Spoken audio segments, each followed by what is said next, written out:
Do we need stone or do we have plenty? I think we have plenty of stone, right? We were just waiting on gold. I think that's right. Well, we may have run out of blue ice, too. I think we need to go back and get more blue ice. Oh, yeah, we do. Alright, well, since I'm here in the end, I'm going to continue my task.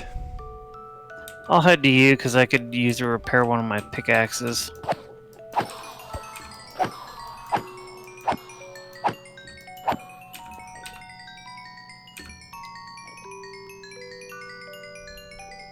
So I heard there's a new nether mob. Yes, dude. It looks so amazing. I love the hell out of it. You can ride it in the nether, and it walks around on lava lakes, and you can ride it across lava lakes, and you steer it with a warped fungus on a stick. Just like the old school pig with the saddle and the carrot on a stick. Okay, so it's a friendly. Yeah, it's neutral. Even if you attack it, it will not attack you. So.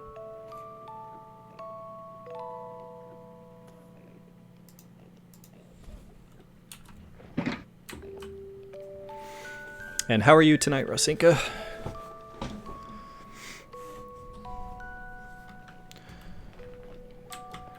Oh, yeah. I'm glad I was able to stream tonight after all. I'm not sure if I'll be able to go the full night or all the way till 2 a.m., but yeah, just trying to get some momentum going again. Kids are out there watching TV, and goddamn virus has us living in a weird alternate universe right now. It was nice. We went to the park. Dogs ran around like crazy, getting all their energy out.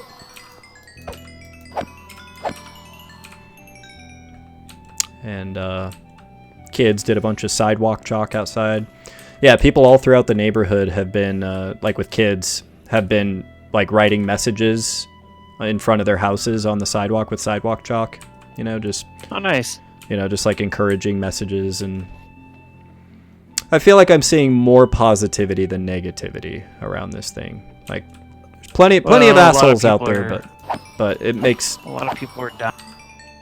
Yeah, they really are. A lot of more people are gonna die. Yeah. I mean, it's good to see that humanity seems overall to be more good than it is bad. Otherwise, we'd all be dead by now from nuclear war. Yeah. I guess that's an optimistic... But I mean, like, it's like a razor's edge. I mean, you think about, there's a terrifying story about exactly how close we came to World War III during the Cuban Missile Crisis.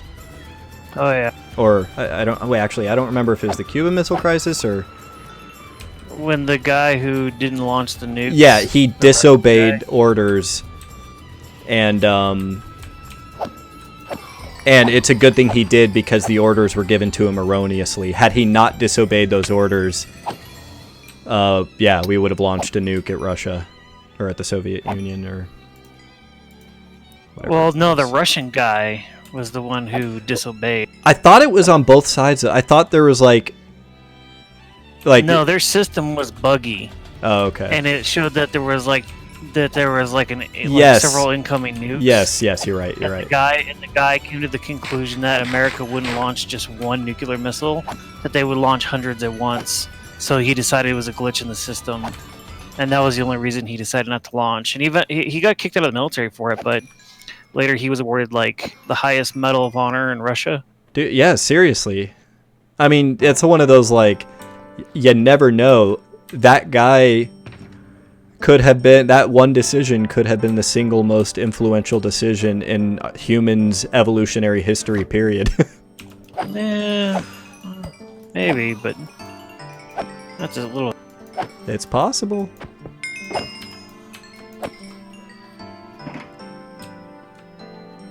We were certainly at a point where all-out nuclear war was a very real possibility, and that would have certainly made it a reality.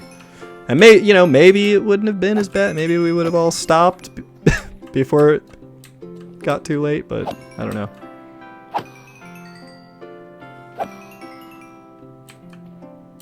Yeah, that's a pretty interesting theory, the theory of mutually assured destruction, like you destroy me, I destroy you, and nobody lives.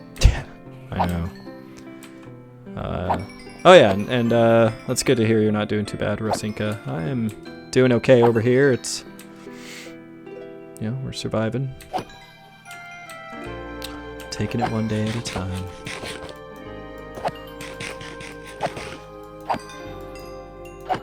I don't know. I am sincerely hopeful that when this is all said and done, that in the long run the world will be a slightly better place because of it. And that's... I'm very cautiously optimistic because I think on the other hand, I think it's almost definitely going to increase the gap between, the haves and the have-nots. Like, people that are already struggling to get by are gonna get hit way, way harder on this than people that aren't. Yeah, I kind of feel like I'm slightly taking advantage of the situation by getting a house at ridiculously low interest rate. I know. I mean, it is, but there's not really, you can't, it doesn't make any sense to feel guilt. It's good to be aware that, hey, sometimes shit just comes down to good fortune, good timing, and obviously a lot of hard work and everything, but sometimes we're just lucky that we are where we are and not where other people are.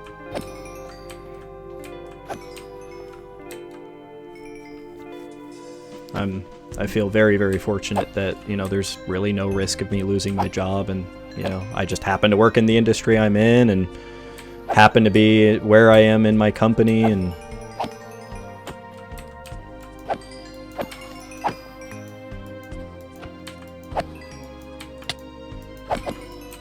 okay, I need to back up because I'm about to die. Alright, so I just have 2 pickaxes that I need to finish repairing. How much do you have?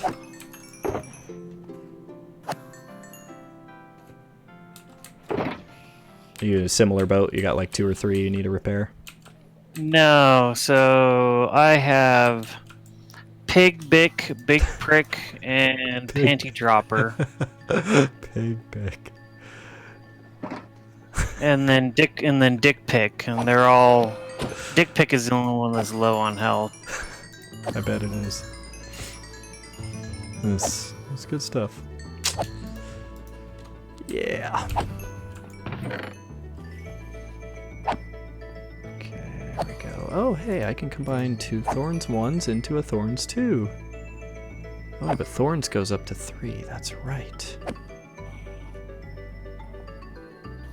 So how many pickaxes do you have? 4. We both have 4 now. Okay.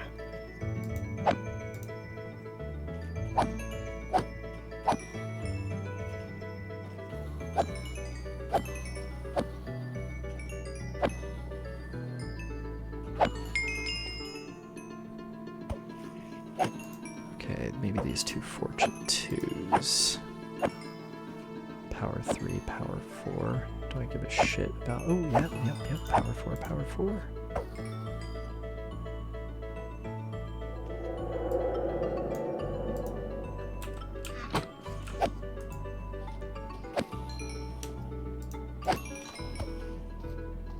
Okay, that's 6. And that's 12. I'll take the 6. Thorns 1 and Thorns 1. 8. 8, good. That was symmetrical. It should have been. Power 4 and Power 4. Makes Power 5. Nice. I just merged us some good books here. There's a Riptide 3, Fortune 3 book in here. Okay, all my shit's repaired, so... Okay. Well, let me finish with my last 2 pickaxes. Yeah, I think after we last played, I stayed on and kept mining over in the stronghold area, and I ended up going through all 4 of my pickaxes, so I kind of left the stream here in the midst of trying to repair everything.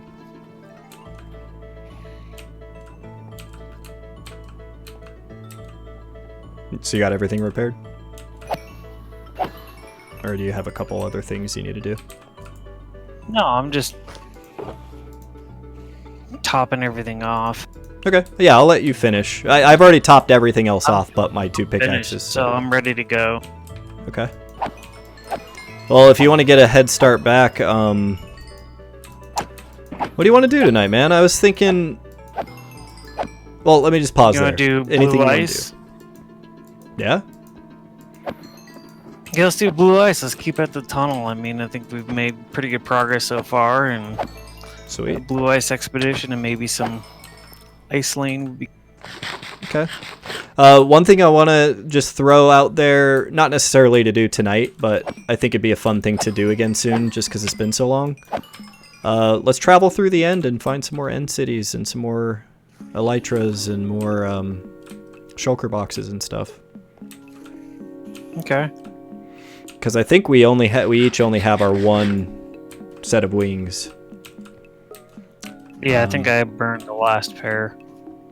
And so, I mean, what's nice about it is we can fly around the end. You know, if we just bring our maps and everything, bring in an ender chest, we can just, rather than like painstakingly bridging between islands, I think we can get away with like flying around as long as we stay close to each other. As long as we're careful, yeah. I Right, died that right. way once. Was that when you flew into the middle, like you tried to fly to the main island and lost your orientation because everything looked the same in every direction? Yeah. Yeah. Well, that's what I'm saying. We would want to like carefully, like only fly to islands we can see, and because yeah, you get total. I don't know. Is it vertigo? I don't know if it's vertigo. You just have zero sense of direction if you... because of the chunks were loading, so I figured it, you know, if I fly in a straight line, the chunks will eventually load, but they didn't, so I tried to adjust orientation, Yeah. and nothing loaded. Well, one of the tricks that I've been shown is if you hit F3. I tried that, and you had the thing up, but the problem is it just happened so fast that I went into a nosedive. So I actually had that thing up. It's so disorienting. I certainly would not ever try to make that flight myself. But speaking of which, that would be another really, really fun thing to do, is make a nice bridge between the center end island and the outer end islands. And maybe eventually do it in each of the 4 directions, just so that it's like we have highways between the center island and all the outer. I mean, they're pretty long. I think it's only like 1,000 blocks. It's, you know, we've made way longer tunnels before. But yes, blue ice tonight. I'm all about that blue ice. Yeah, I'm gonna head over there and start mining. Yeah, sure. Yeah, I do need to finish repairing these just so I have maximum silk touch, since we need silk touch for it.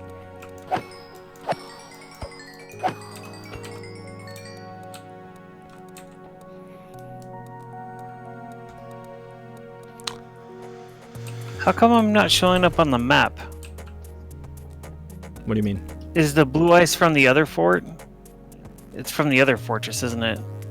The base that shall not be named. It's not from Sky. Right, right. Yeah, we got to go to the base that shall not be named. Okay, I'm gonna start heading over there. Cool. Yep, I will join you as soon as I'm done repairing.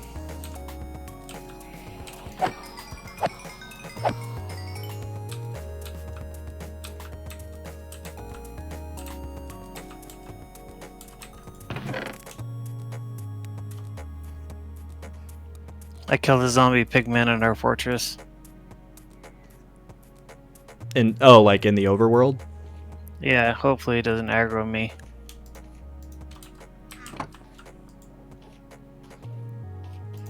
Okay, can someone remind me, Bane of Arthropods, does that do extra damage to Endermen? I want to say Endermen count as arthropods just like spiders do, but... If so, then Bane of Arthropods 5 that I just did here would be a really good enchantment. For like an Ender Slayer. Yeah. Yeah, we should do 2 Ender Slayer swords with Sweeping Edge and Bane of Arthropod. Hell yeah, man. Oh, and for that matter, would Shulkers. Shulkers, God, they have to be arthropods. Rasinka says Endermites, but not Endermen, as far as I know. Alright, let's just see what the all-powerful Google has to say.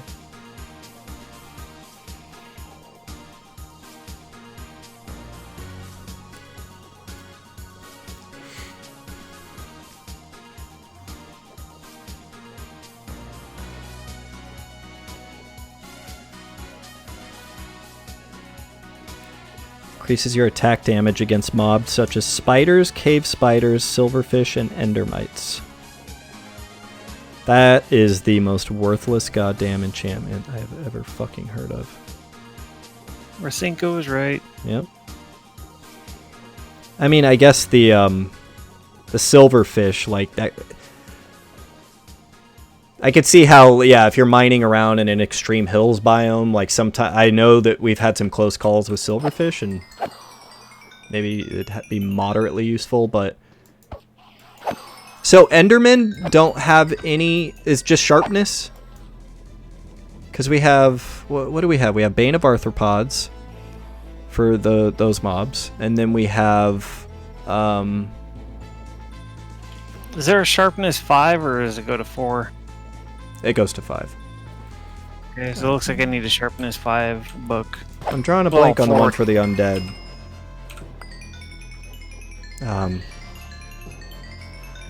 Fuck. Why can't I not remember?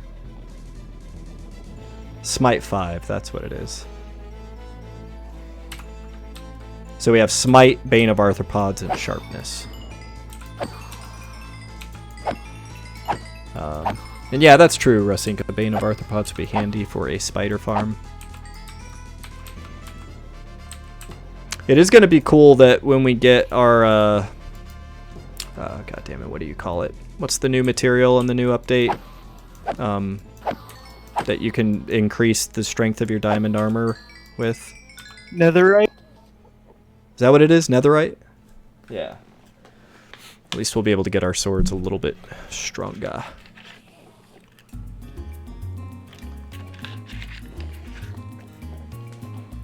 Oh, looks like I'm dropping a few frames here and there. Hope it's not too bad. Because I'm traveling. No, I don't think you would cause that.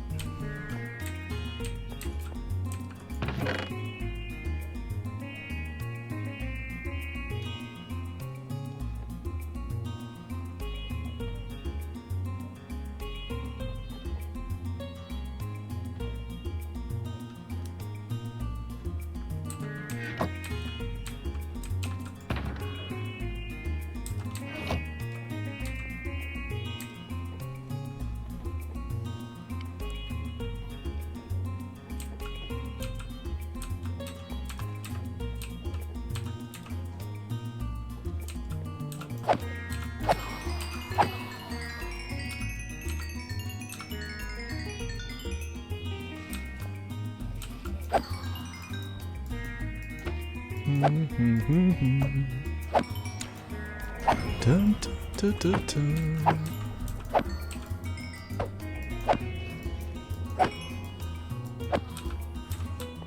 Almost there. Just a couple more to go here. Take your time. Oh, I assume you want me to grab your black shulker box for you? Oh shit, yeah. Yeah, it looks like you've got I all completely you got forgot about pig that. bick and all that shit. Yeah, I'll throw it in my ender chest. And then yeah, I'll put an ender chest down once we get out to the blue ice.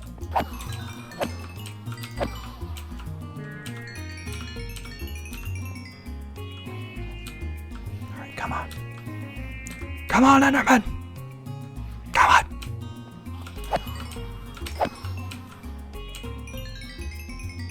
All done. Alright, so let's get... Okay, Vegemite spreader, you go back there. Fuck the Wither goes there. Ursula's... Oh, the Thunder God's Trident goes there. Mother Silkworm will go in my inventory. Silk Ruiner there. Axe of Destiny there. God's Toothpick right here.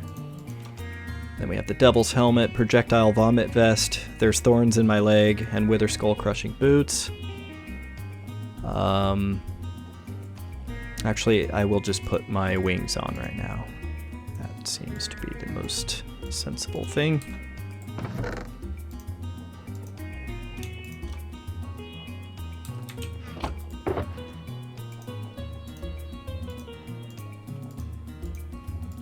If I needed rockets, where would I go to get them at the base?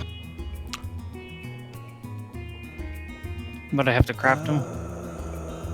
At which base? The one that shall not be named. Yeah, I think so. I don't remember. Yeah, I think you'll need to. And I don't know that we have a whole lot of gunpowder there, so on that note, I will try to remember to bring some gunpowder from Sky Island.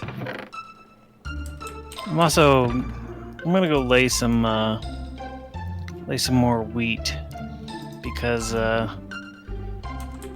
want to get the wheat farm completed, and then eventually reroute the tracks so they go to the middle and then line up perfectly with the aquarium, and then. Okay, awesome. We could get you a few farmer villagers out there too, just so you have some villagers roaming the fields, like. Oh, that'd be cool. And put some of the composters out there so that they have a little workstation.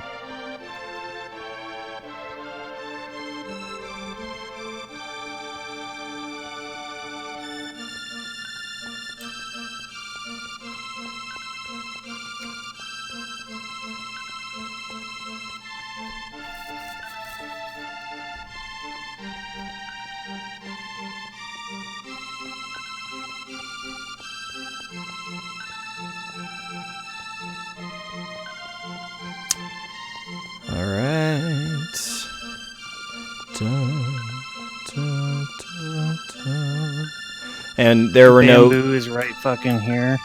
Is there any risk of pigmen being aggroed from you having killed that guy? No? Okay. Nope.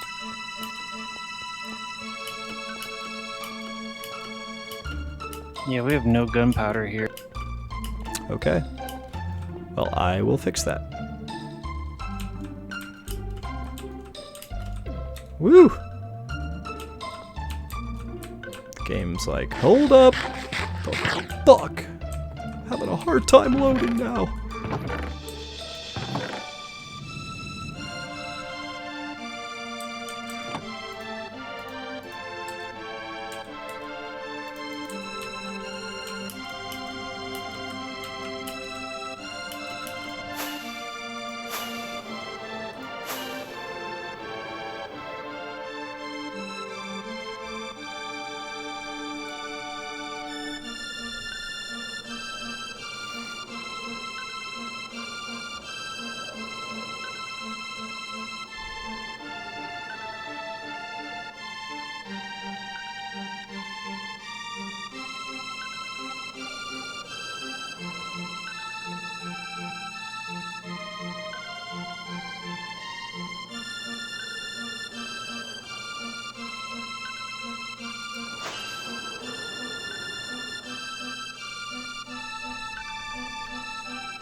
How do you make rockets again? It's gunpowder and paper? Yep. Yeah, did you find any gunpowder? Or no? Yeah, I had a bunch of gunpowder in my chest. Okay. Like a single chest full of gunpowder. Alright, well, I'm going to bring a little bit more with me. Bring nine more stacks of gunpowder just so we have it over there. And then we should have all the sugarcane in the world. What do you need sugarcane for? Paper? Yeah. Is there another minecart for me to take when I get there's through? 3 in the chest. Okay. I don't want to add it. I don't want to add yet another one. Yeah, I made sure that there were. Thank you.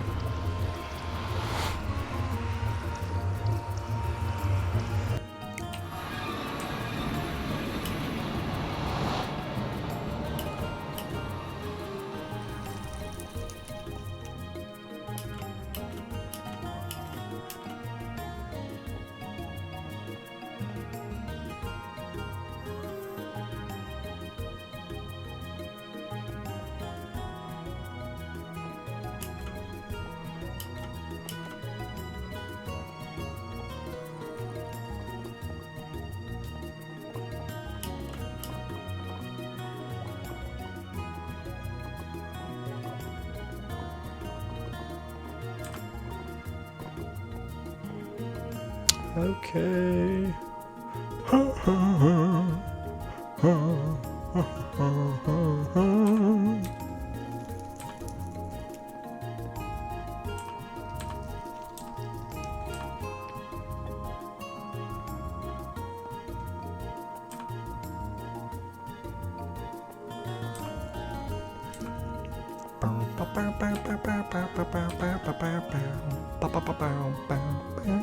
Don't we have a bunch of potatoes over in your area?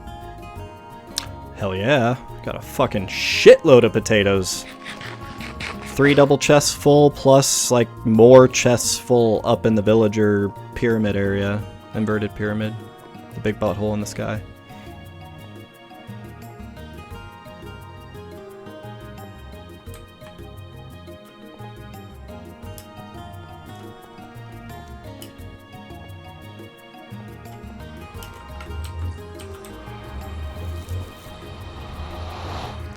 Alright, I have made it through the nether.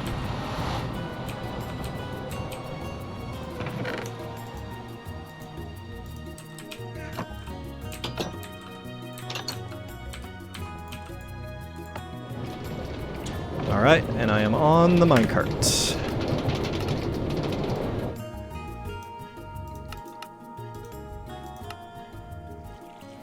Alright, well, while I'm on this, actually, let's look at some statistics. What?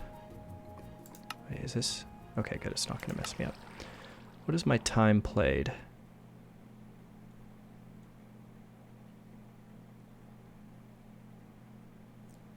Did I miss it? Or is it days played? Oh, what's it called?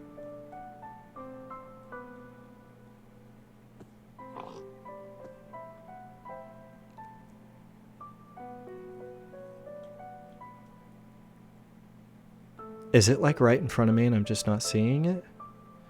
Number of deaths, 67. Time played. It's right. Oh, it didn't used to be this high up, I swear. 65.17 days. All right, how many hours is that? 60. 65 times 24. Oh, that's not too bad. 1,560 hours on this file. So over 1,500 hours that I've played on this world, and then whatever else we've played on the nursing home on top of that.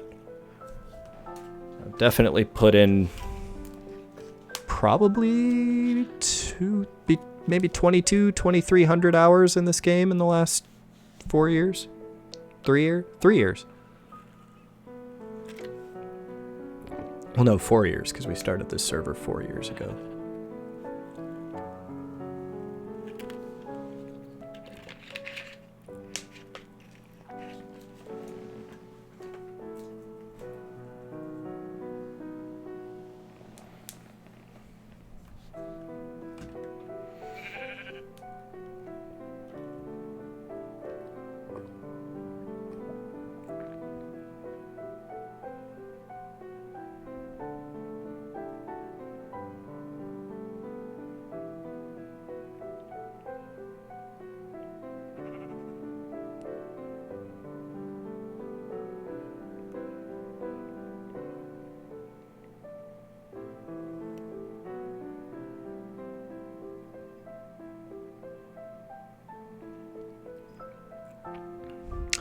This is one of the songs I know how to play on piano.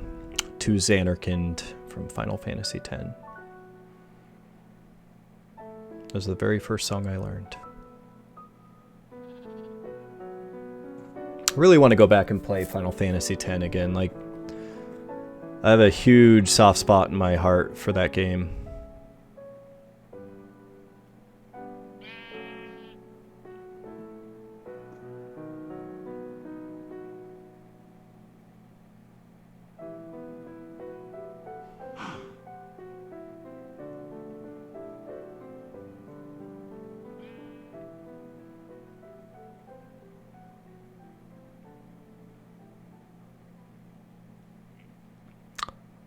Alright, I'm almost to the base that shall not be named. So you got all the rockets Nice. you need? Yep, I'm ready to go when you are. Okay. Yeah, I'll just grab my maps and an ender chest. That should give us everything we need. You have a bed? Or a bed in your ender chest, in the ender chest or whatever?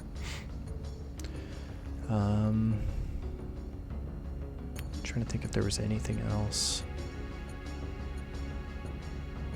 Yeah, I think we're good. I got lots of empty shulker boxes. I really love our aquarium. That was a really fun project. Like, it's cool just driving through it, seeing all the coral and then the fish swimming around and the turtles and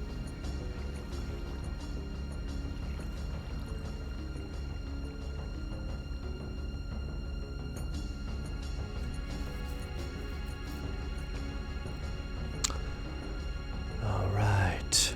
10, 9, 8, 7, 6. Gotta slow down. 5, 4, 3, 2, 1. I'm here. Alright, gunpowder. Okay, yeah, that's right. B shit goes there. Oh, hey. There's packed ice in the B shit chest. And there we go. We'll put all the gunpowder in here.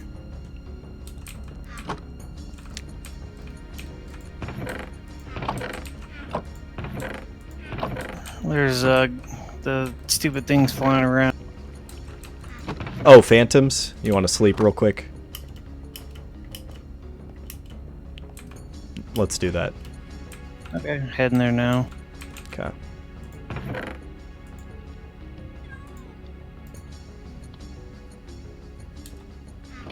Oh, I did have fucking firework rockets in my chest by the bed here. Didn't know I had that. I guess those were left over from my, anyway. That was left over from when I made all those fireworks for the Railway Imperious. Hey, what's up, Soul Watcher? Soul Watcher says, tell your friend you guys need more glass, lol. Yeah, no, we don't. Trust me, we don't. I take that as a challenge. Spending the next 4 years building with nothing but shades of glass. I hereby commit to this. Alright, getting my maps and I am going to be ready to go. Guess really it's just one map. If I remember right. I think it's just 290 here. Yep.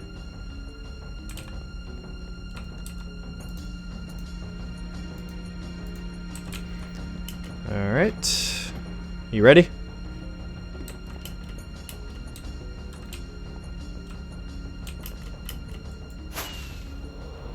Let me know when you're ready, because I am already hovering above your barn. Okay, I'm in my house, so 1 second, let me exit. Okay. Here, I'm up on the roof of your barn. Oh, there's your little bee. How cute. Let's go. Tally ho!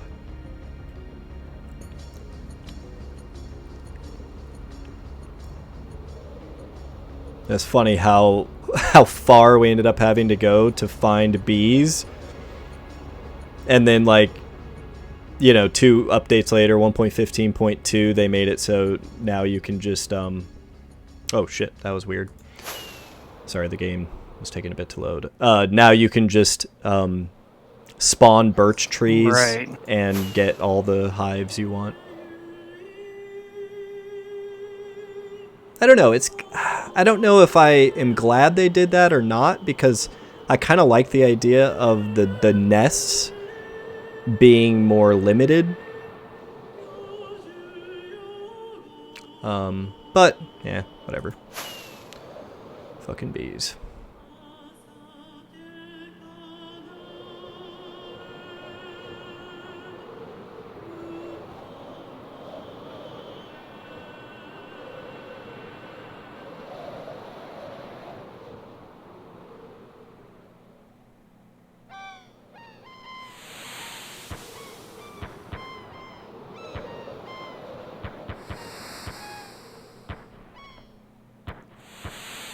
Alright. I'm gonna go right back to the berg we were on. Finish the job there. But this time, let's set up inside the berg. Oh look, there's still a bunch of ice floating around here from our last excursion. Oh! And a drowned zombie!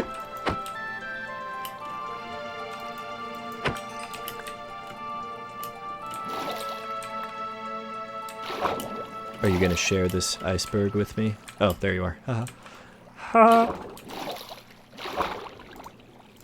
Ha ha ha ha ha.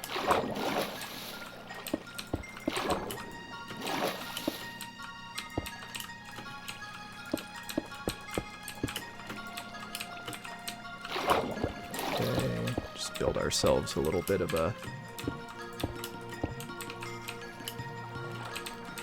Ow.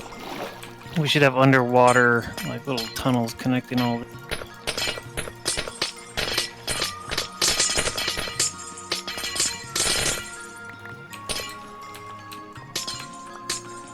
Okay, let's get this a little further out, just so we have a nice big-ass platform to work with.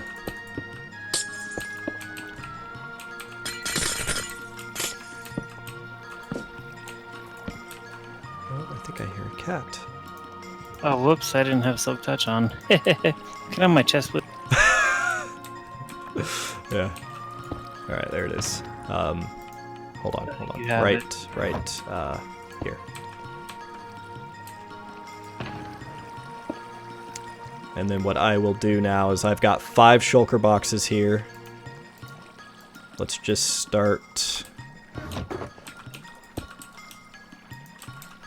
lining them up. Or I'll just start with these 3 here. And we're going after packed ice, correct? Oh wait, hold on. Let me get my turtle shell. Yeah, packed ice and blue ice. And then yeah, if you want to, I don't know if you want to get your bed out too. I'm just gonna get mine. Scoot. Water breathing. There we go. Okay, got my bed right there.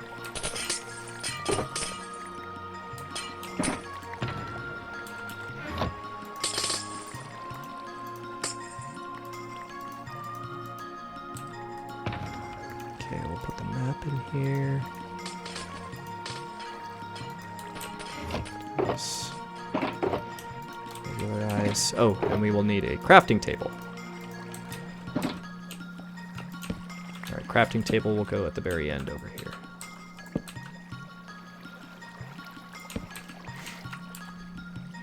Awesome.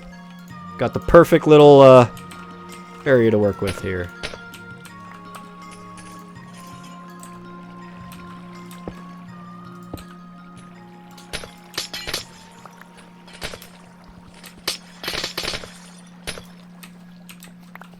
Alright, and then what I am going to do...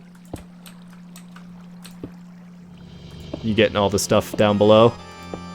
Yeah. Alright. I thought this shit was supposed to float. It is, but we've got some water currents, I think, that are messing with it. Alright, well, I'm going to make it rain.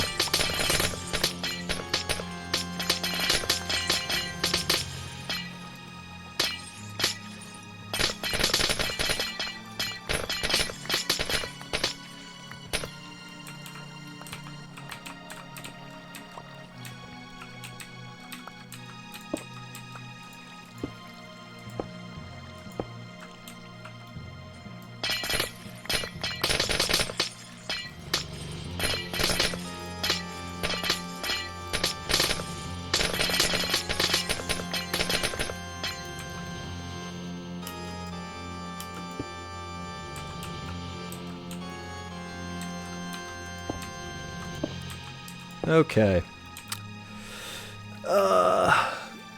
And yeah, Soul Watcher, we've been playing on this server for 4 years, so 4 years old. Everything we've done on it has been survival mode, playing on hard difficulty, and obviously you haven't been able to see much of it because we're off gathering our packed ice, and I'm trying to preserve.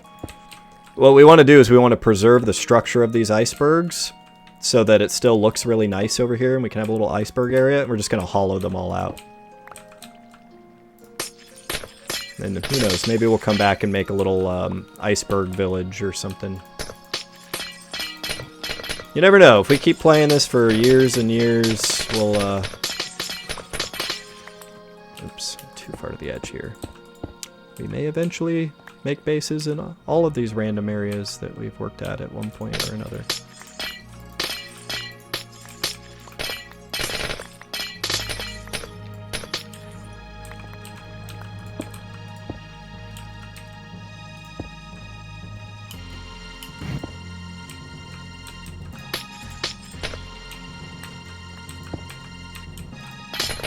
Ah.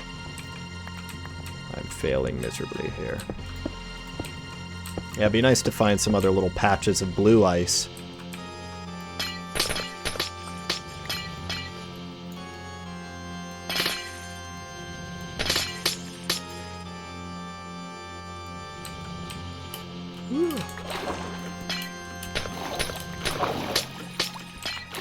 Oh yeah, keep an eye on your pickaxe this time. Remember what happened last time. I remember. You hanging in there okay? You sound exhausted. Tired. Just did a lot of work today. On the desk? Clean up the... No, desk is done. There's nothing else I need to do for it. Oh, I awesome. ordered some more accent lights to put on the back of the desk that are going to be hooked up to the computer, so that the room will pulse and glow with the chroma software I got. Awesome. It's very cool. Yeah, you did a really good job on that. I certainly Thank you. do not have the skills to be able to do that kind of stuff. So I think it's awesome. I think anyone has the skills. They just need to practice at it. Well, I mean, I do not know currently how to have do the wood burning. skills. I didn't know how to do wood burning, but I taught myself, and dozens of hours later, I finished. Yeah, it is amazing, just the resources that are out there these days to be able to teach yourself to do like virtually anything. I actually only watched like a couple YouTube videos because there really aren't any good ones out there. So I didn't really watch. I just got some wood and just put hours into it. I think that's more helpful than anything. Yeah, that's true.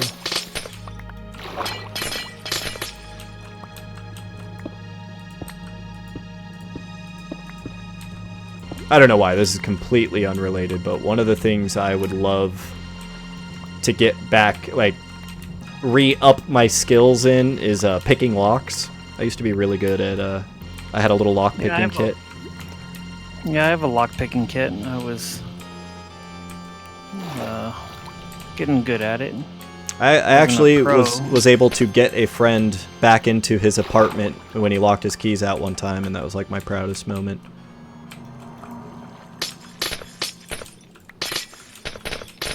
There's a pretty good YouTube channel called Lockpicking Lawyer. I already know of it, dude. Yes, I love that channel. Yeah, yeah, he does a pretty good job. Yeah, his videos are like amazing. They're like perfectly short. They're the most concise videos I've ever seen, and you learn a lot in like the 1.5 minutes or so that he usually does. Yeah, I think I sent you a video or a picture. I bought a lock from Ace Hardware, and it was a MasterCard or a Master Lock knockoff, and it just said security where the Master Lock logo was. Yeah. And I said, well, I wonder how hard it is to pick this lock. And I looked at the key, and the key had 3 divots in it, so it's a 3-pin tumble lock, or Yeah. 3-pin lock. So I was like, all right, well, I'll just set the 3 locks. But I'm playing with it, and the first pin it was way too loose. Like I had tension on the tension bar. And I was like, that's really strange.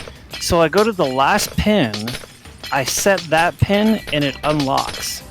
So the first 2 pins They're didn't dummy even work. pins, basically. They were dummy pins, yeah. Man, that's crazy. So I sat there and I was like, are you fucking kidding me? Sorry, Soul Watcher. Biggest piece of shit. Yeah, yeah, that is pretty fucking. It's pretty lame. funny. I was like, wow. I took a picture and I'm pretty sure I sent it to you. You might have. Soul Watcher asks, "What are we building?" I'm taking forever to answer, but we are building a tunnel in the Nether, a very, very long tunnel that goes all the way out to our woodland mansion. And as part of it, we are making the floor out of blue ice. It's like a checkerboard pattern with blue ice and cobblestone, so we can ride boats. And the speed is ridiculous. Yeah. It's fucking insane. So we're gonna craft all this packed ice into blue ice, and then yeah. Oh, come on, let me get in here.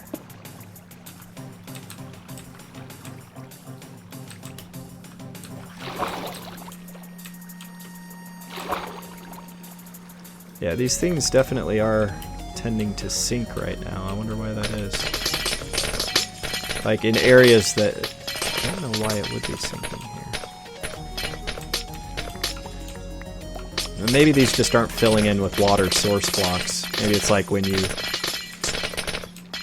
put a water source block and let it fall down, it technically the ones below it don't end up counting as source blocks. Create a little downdraft. That's my guess, at least.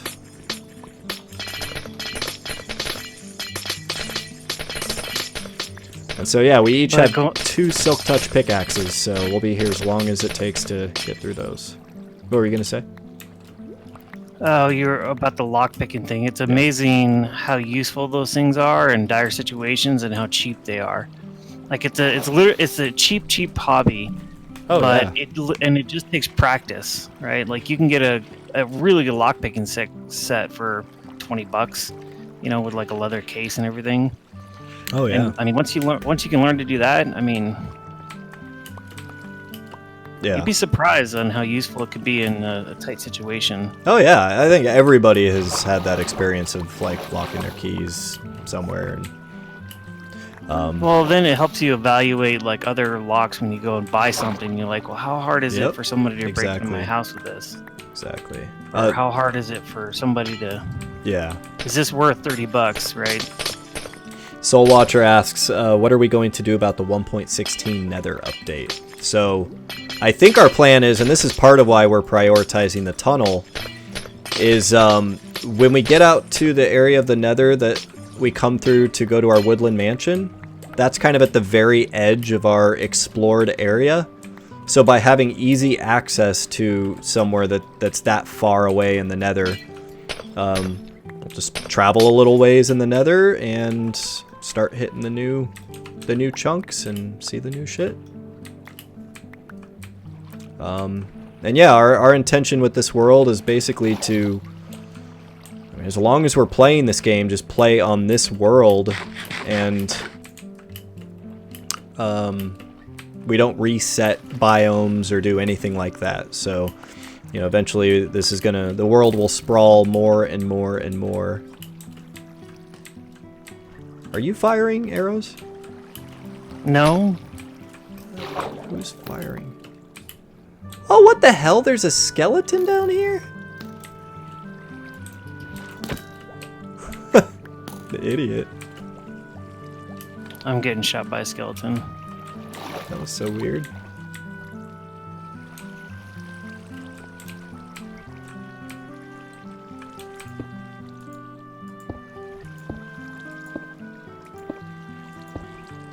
Rusinka says lockpicks here can get you in trouble for intent to steal.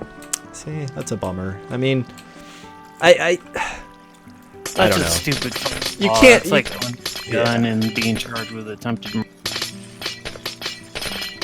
I mean, do you have to be like a licensed locksmith to be able to do that? But, I mean, at the same time, like, it is kind of ridiculous because you can fashion yourself a lockpick with household items. It's not that hard. Right. You know, just a screwdriver and a... I mean, you know, you could say the bobby pin. I don't know that the bobby pin is really the best choice. It's usually the... It's a pretty good choice. Well, the I end mean, of it sometimes is a little too fat to really be able to get in yeah, I there. mean, that's why you clip the end of it off with some pliers, but...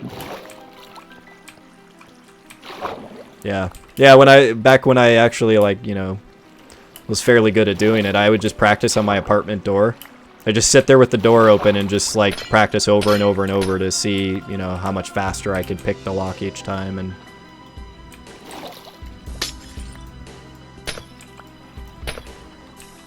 okay, is this blue? Oh, yes, I'm getting blue ice here. It's not much, but it's something. So yeah, any chance you get, keep an eye out for slightly darker blue patches.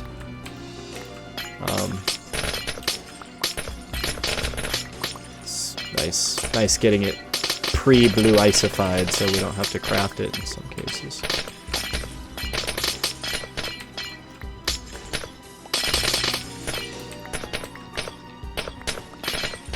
But you can go a long way, so we have this checkered pattern floor pattern that really saves on blue ice consumption.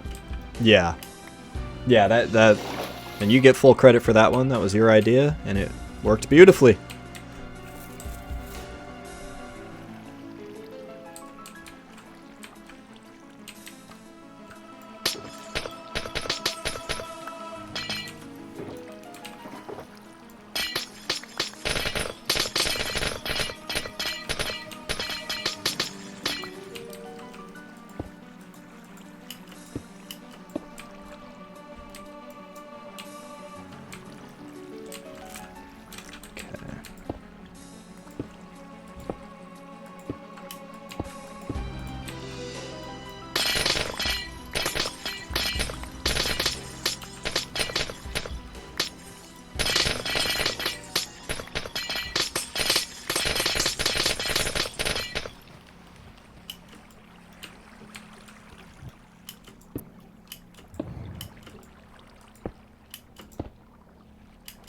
Okay, is this a cat outside my door? Hi, Poppy. What's up? Oh, yes. Oh, yes. Oh. I dozed off for like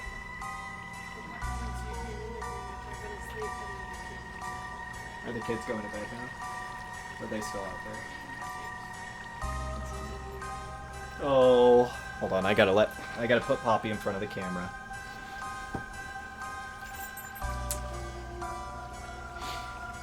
Oh, I like your outfit. Thanks. Oh, Poppy, come here. What are you playing? I'm playing Minecraft. I'm just a little boy playing Minecraft. Oh, yes. Oh, yes. Mwah. I'm making out with my dog. Oh my god. Oh. Oh, she looks so cute. Yeah, she seems very happy too. Stormy was laying under the pool table when the doctor. Eating the chair. Oh, great. Just what we need. Alright, hold on, let me get it. Come here. Off that chair. I've never been able to pick a cat like that. No, they don't mind it. No, I know. Oh, yes. Alright, now we hold up animal number 2. It's George.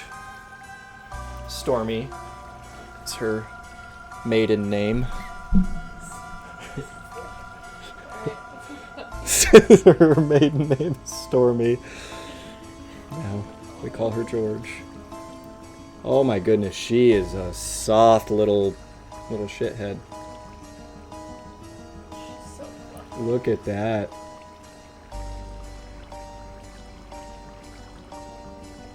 Yeah, I notice like she just like is always following me around when I come in here. She sneaks in here. I wake up and she's sleeping next to me.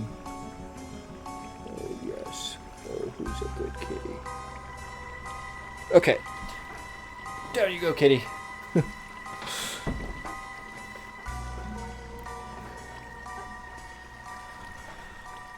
Rosinka says, love watching him use random shit like Lego and juice bottles. Lockpicking lawyer, yeah. See, I haven't seen enough of his videos to see that kind of stuff, but that sounds awesome.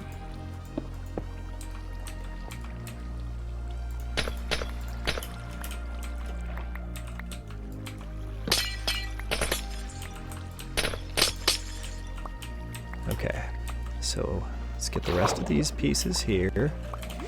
It's good to have a little pupper mission followed by a kidder mission.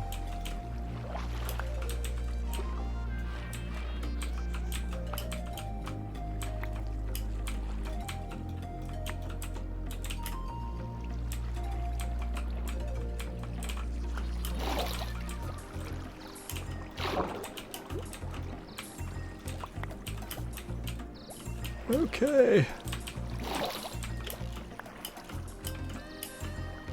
Oh wait, why did I not ever get this blue ice right here? This is very valuable.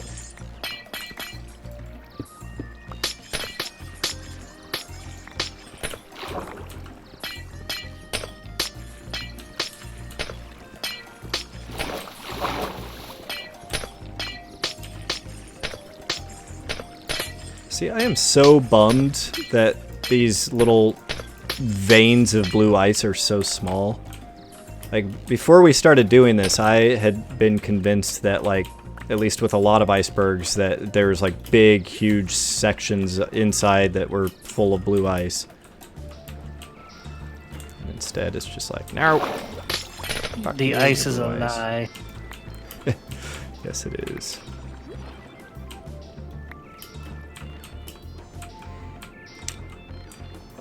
So I want Tagsin to be able to see this because he actually got it for me. But let's start Portal 2 sometime soon. You have Portal 2, right? Yeah. Yeah. Get some Portal 2 co-op. I played the first Portal. Loved it, of course. 2 is really good. Yep. Yeah, I've heard a lot of people claim that it's, you know, one of the best games ever made. I would agree with that. I mean, like, it's literally legendary status. I heard Half-Life Alyx is supposed to be really, really, really good. Yeah, IGN gave it a 10 out of 10. Nice. And it's like, I don't know, I actually have all the stuff for it. Like, I hope, you know, even though my computer's only 4 years old, like, I hope it is good enough to be able to play it at really good settings. And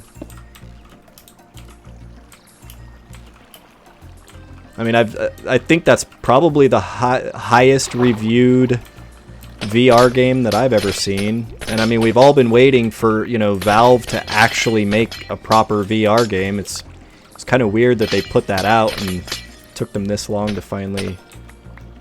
Hey, good things take time. But yes, they clearly do. So yeah, I'm pretty excited about that. It's been a while since I pulled out the VR headset and done some of that. And it's like so cool every time I do, but it's just, I don't know, I haven't found anything on it yet that is engaging enough long term that, you know, I would sit there and put hundreds of hours or even dozens of hours into it. It's like most of the things have been pretty relatively short experiences. The multiplayer stuff is fucking great though. Like for being a VR headset that you can only put on one head, it really shines with multiplayer. And those times that we played miniature golf, I fucking love that.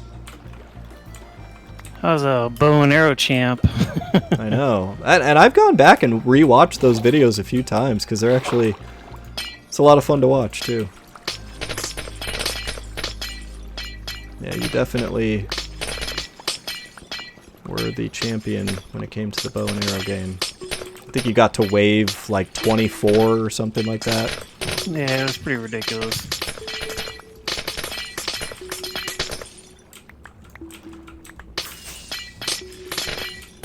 How am I flying underwater? What the fuck? Well, if you went into the water... No, it's in the water. Oh.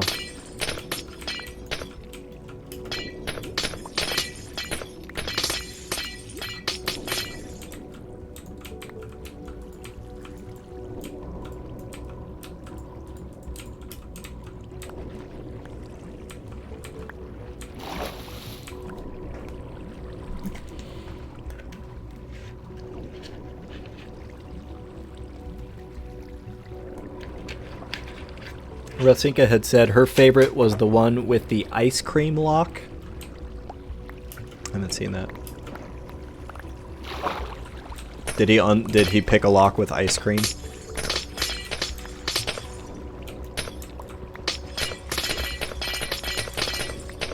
Yeah, I remember back when I was younger and I worked at an ice rink for a while. I was the supervisor.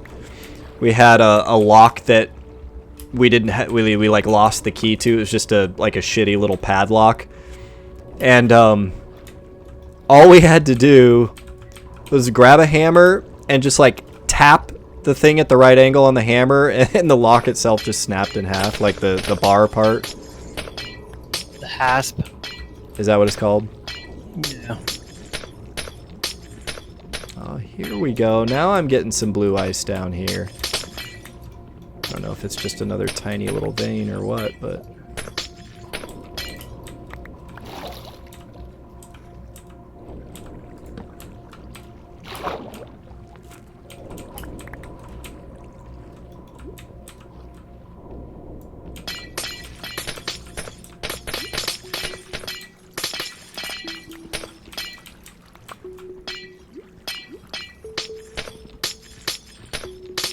Yes, bring on the blue ice.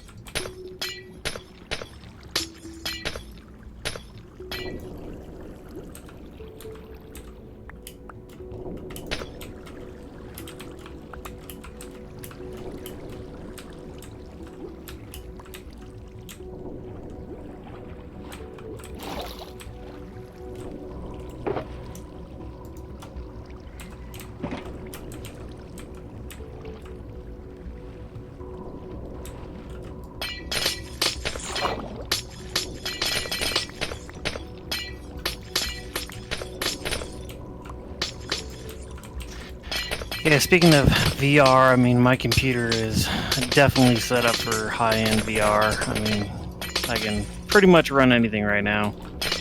Yeah, you can. So a coworker of mine who is incredibly wealthy because he won the Powerball. Oh, yeah. Yeah, you told me about him. He was building a computer for a coworker, and this guy's a super genius when it comes to math. Like, he's developing his own software to crack SHA encryption. Mm-hmm. He's up to like 128. Like, he can break it, or yeah, 128. Yeah. But he's yet to be able to crack 256. So they bought a motherboard and the new what's that new processor that has 128 cores? AMD 128 Six- cores? What? or 68 cores or 64 cores. Wow, I didn't know they were doing that. Yeah. I thought we were still just on quad core and 8 core. No, AMD had a. I wanna assume say it's a server grade CPU, not like. Not No, it was an like he had an extended ATX motherboard. Oh, wow. But I think the whole setup, motherboard and chip, were $5,000. Damn. But the chip is so fast it can actually run Crysis on Ultra mode without a dedicated graphics. Just Wow. to give you an idea of how fast this fucking processor was. How many gigahertz? Like 5 gigahertz? I don't know. I'll look it up here. Hang on, let me head over to you because I gotta make some blue.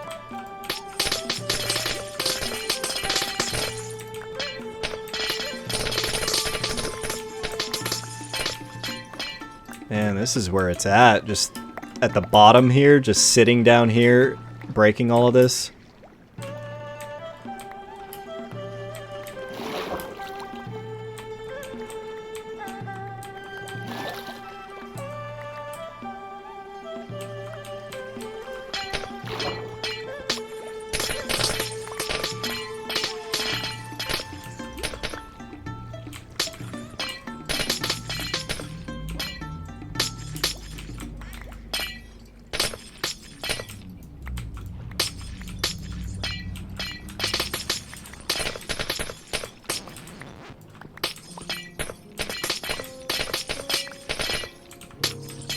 It's a 64 core Threadripper for $4,000. It's a 3990X.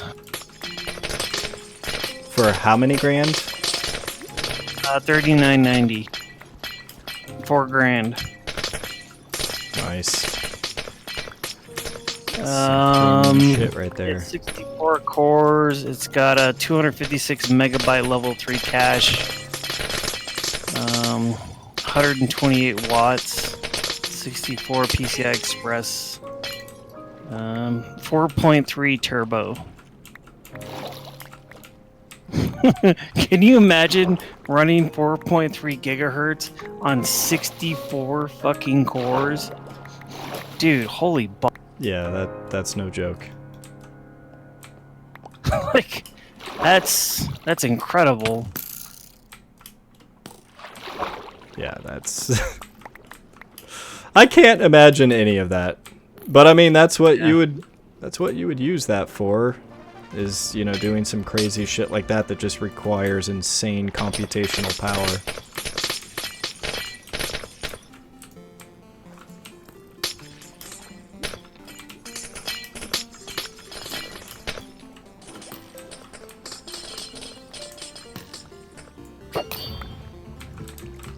Ha, tridented that motherfucker.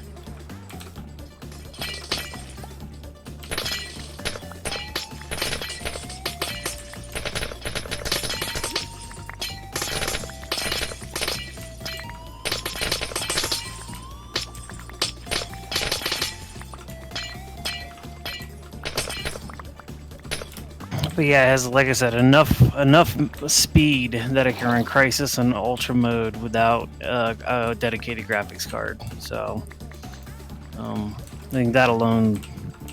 It's funny because I was showing my wife that System 32 comics thing, and it two guys and they were freezing to death, and they had a computer.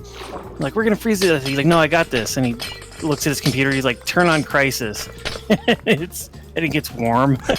Like they sit around the computer for heat. She's like, oh, I get it. Yeah. Those are good. I like the setup and just the whole premise behind those.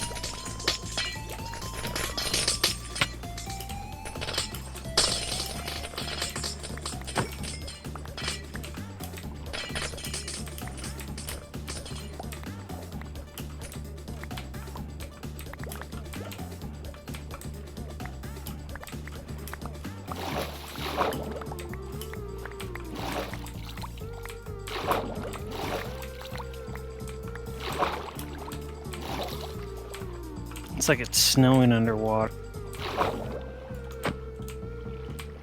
Oh, hey, Mr. Nautilus shell guy.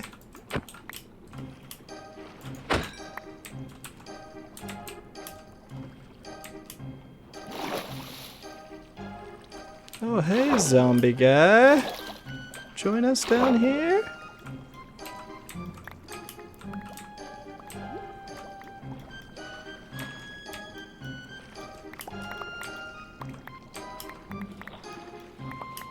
But yeah, I guess the way that this guy's computer thing worked is he had to use one core for dedicated tasks to break encryption. Like I said, he's a math guru genius. Yeah. But to make a program just to break 128-bit encryption is still pretty fucking impressive. I mean, that's way beyond my skill set. To make that shit from scratch, like, that's some next level shit. But I told him, I was like, there is no fucking way he's gonna break 256. No fucking way. Like, to go from 64 to 128 is one thing, but to go from 128 to 256, like, the number of possible combinations. Yeah. I mean, I assume he's doing this because he's gonna brute force it using like some kind of recursive. Not a brute force. No, he'd be able to run a program, and I guess reverse the prime number encoding that's in the 256 algorithm.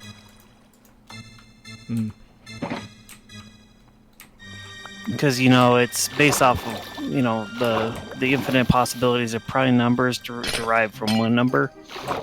So he's saying that there's a way that you can use one core to do, and the more cores you have, obviously, the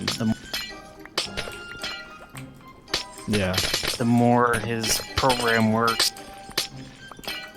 But apparently he's talking to guys all around the globe, and he's the leading guy. What purpose is he doing it for? Because that's what he loves to do. I mean, I assume, like, if he's successful, he's going to take it to the agencies and help them make it better? Possibly. I mean, they'll probably just go to 512-bit encryption. Computers are fast enough now that they could probably handle 512 without too much problem. Yeah. Because I mean, once you have the private key or the public key to open it, right? It's easy, right? It takes a little bit of decompressing or I don't know what you want to call it, conflicting the numbers. De-obfuscating. Sure. So, but I mean, back when 256 has been around for a good period of time. So, as technology's advanced, I would assume that 512 shouldn't be too difficult. But trying to crack it is just still damn near impossible. I mean, you can't brute force. I mean, you can, but the time it would take is just ridiculous. And I think it actually has something to do with he's trying to find clashes or collisions. He's trying to find a way to force collisions in the software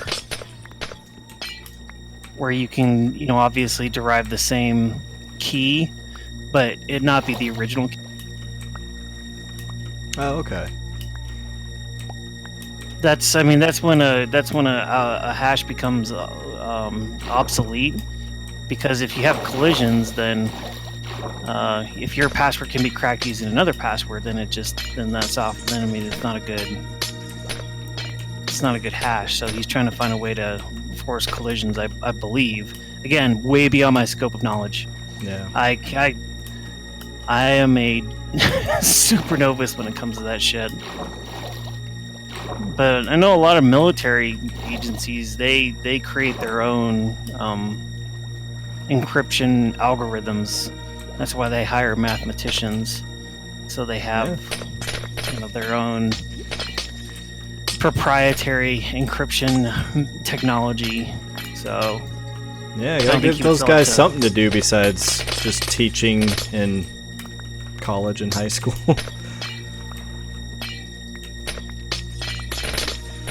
It's like it's kind of a bummer that, you know, those people getting degrees in like advanced mathematics, you know, there's really not. I mean, there are some like highly specialized fields where they can make a lot of money, but you would think it'd be a very lucrative career. Well, that's the funny thing is you can spend all this time and money, you know, creating these mathematical hashes and, you know, making it incredibly hard to break. But if your password is "I love cats," you know, I know.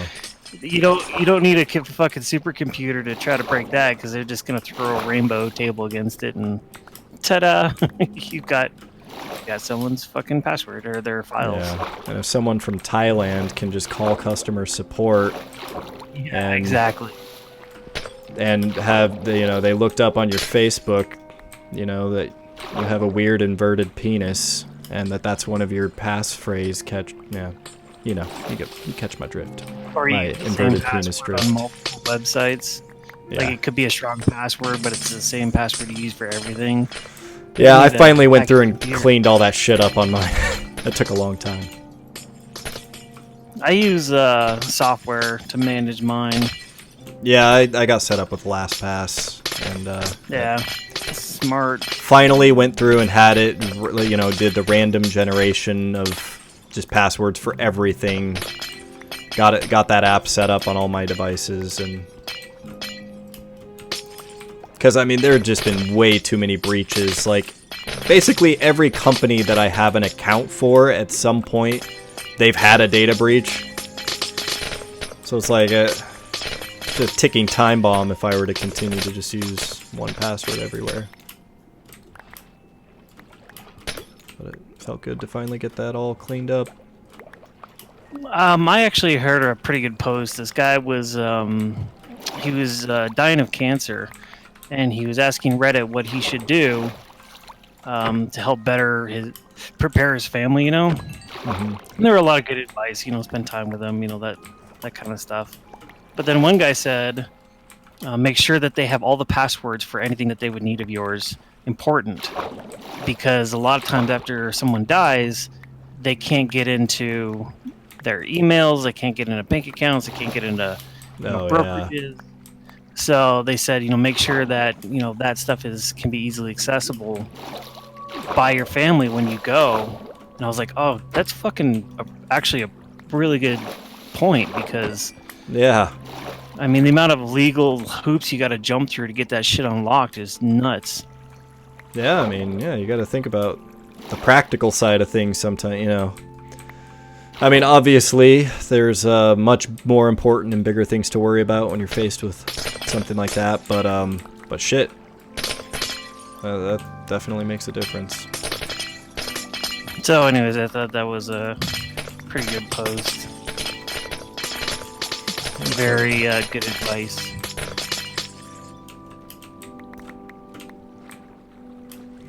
Man, we have just about cleared out the entire floor of this thing. Yeah, I say when we clear this out, let's call it, because we've got plenty of blue up. Yeah, I think, well, and before we're done when we're done down here, I was going to pop in through the top and just go downwards and just try to finish hollowing the entire thing out. It shouldn't take too long, since we won't be swimming around in the water at that point. And we've already got most of it.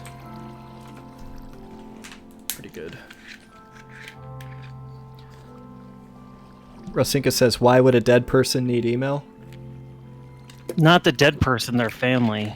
Yep. Because if like you needed to reset passwords, or Oh, yeah. it was like it's financial information like bank accounts, and and you're like, oh, I don't remember his password, but I need to reset it. What's so and so's email?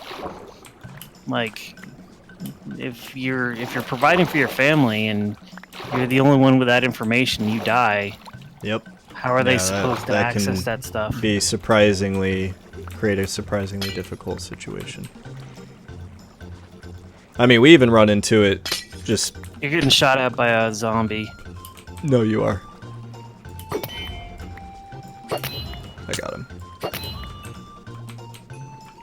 He didn't drop it.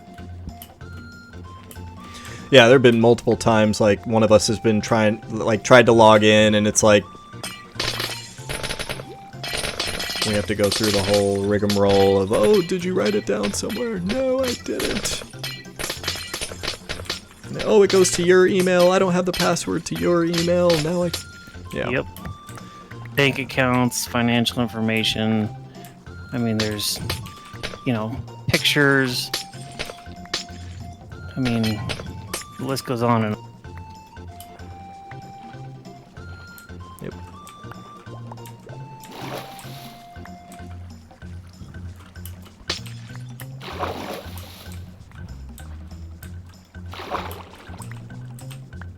it's more about just, you know, doing it for your family than for you. Yep. Alright. Lots and lots of pack dice floating around. So I'm getting close on my first pickaxe to being near the end. These are lasting surprisingly long. Dude, awesome. We got the entire floor of this thing done. Okay. I keep looking over at this big chunk of blue ice here. I gotta get it. Over on the adjacent iceberg.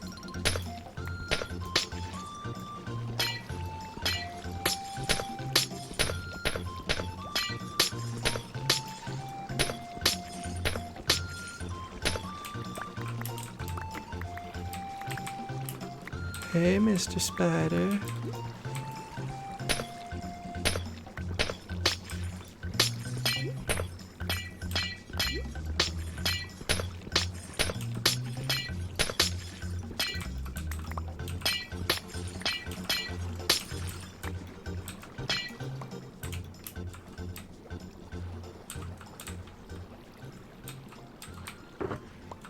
Ah! Ah! Stuck under a shelf of ice. That was scary. I was trying to surface and I didn't realize there was a whole shelf of ice above me. We've almost got half a shulker of blue ice, so I think that's enough to finish.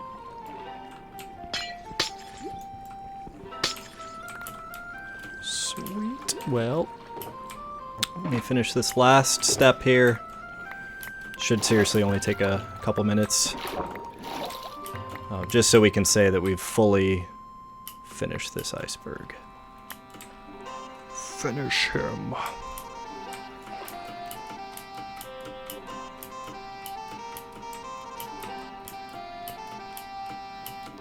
Okay, let's pop up here.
I can make a wood floor in here if you want.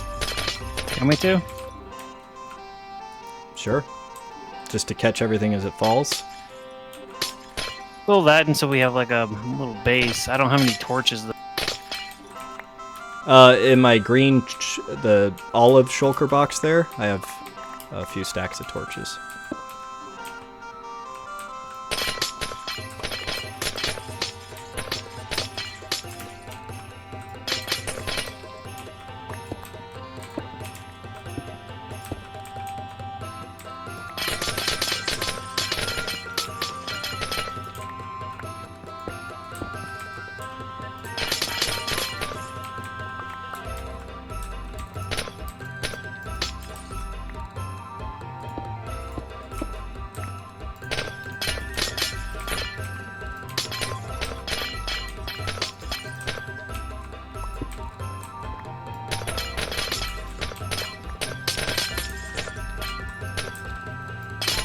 Okay, that's all the wood I got. I thought I was gonna be able to finish the whole floor.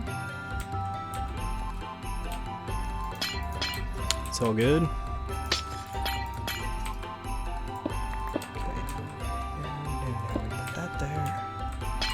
It's interesting, the ice all floats to the bottom, the very bottom of the ocean, and then it floats back up.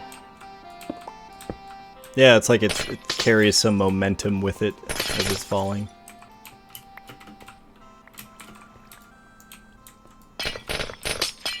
It's not even momentum. Like, even if I throw a block, it goes to the very bottom and then it comes back up.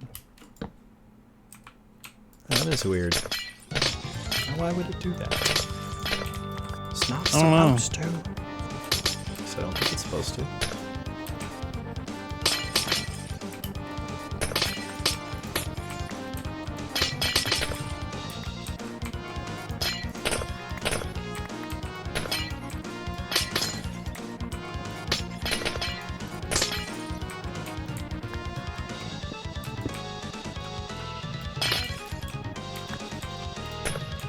Alright, so I use spruce planks. So when I go back, remind me to get some spruce logs. Okay. Oh, Banana Games 24. Thank you for the follow. A new follower. It's been a while since we got a new follower. All right. A torch. A torch. A torch.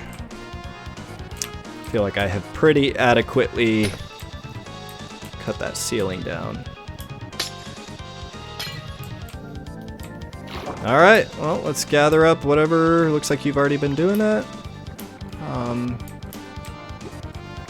Go ahead and we'll get this crafted up here. Blue ice. Hi, Banana Games. How are you?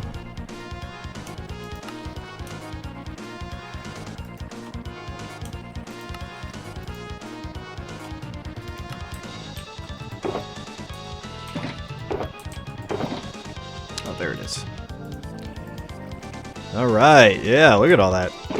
Damn, that's a lot of blue ice. It's amazing, though, we do all of that mining, and I mean, it's a fair bit of blue ice, but it's amazing how much you have to do to get that much. Let's see here, let's put that there. Alright, I am going to start packing my stuff up here. Are you all good too? Oh, I was gonna craft all this packed ice real quick. Hang on. Yeah, go for it. I already did mine, so. What I will do while you're doing that, here, let me get my yellow and magenta shulker box.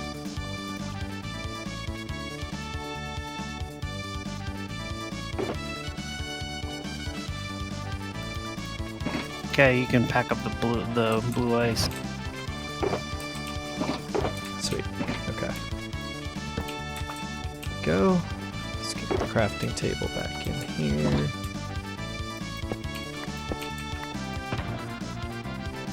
Here's our blue ice. There's my thingy.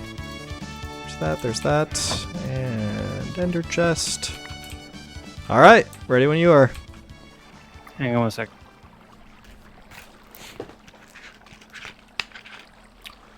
Good. It's good to hear Banana Okay, Games. I'm ready when you are. Should we head outside and fly? Yep. Let's do it. Go find somewhere to I launch had from. to change music.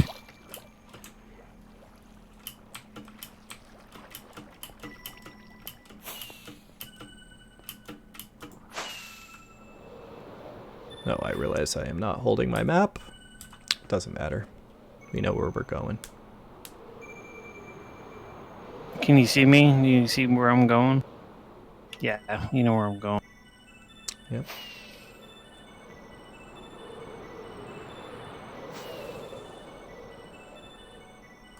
It's so weird going through our world and you know just hit certain areas that were generated before certain updates, and I think it makes for a really interesting world.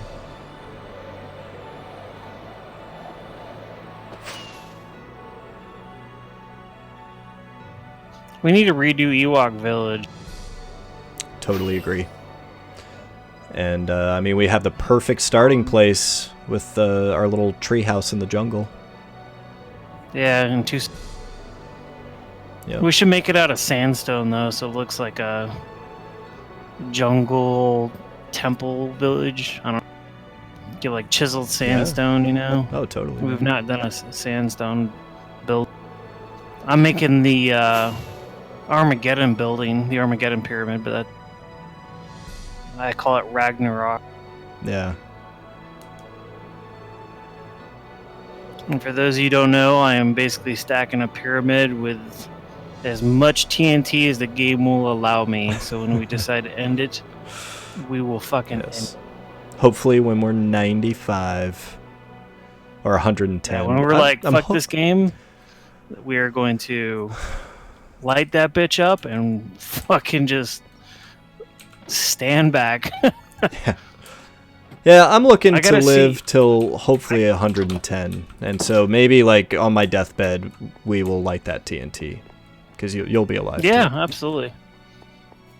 I hope so. I don't think so, but... Come on. Not with that kind of attitude. Yeah, I'm just a realist, man. I know. My health is not the greatest. Well, I mean, I think it'd be the realist thing to say for just about any human on the planet to say they probably won't make it to 110. So, you know. I just have lofty goals. 110 or bust. And it'll probably be the bust. Maybe I'll make it to 100.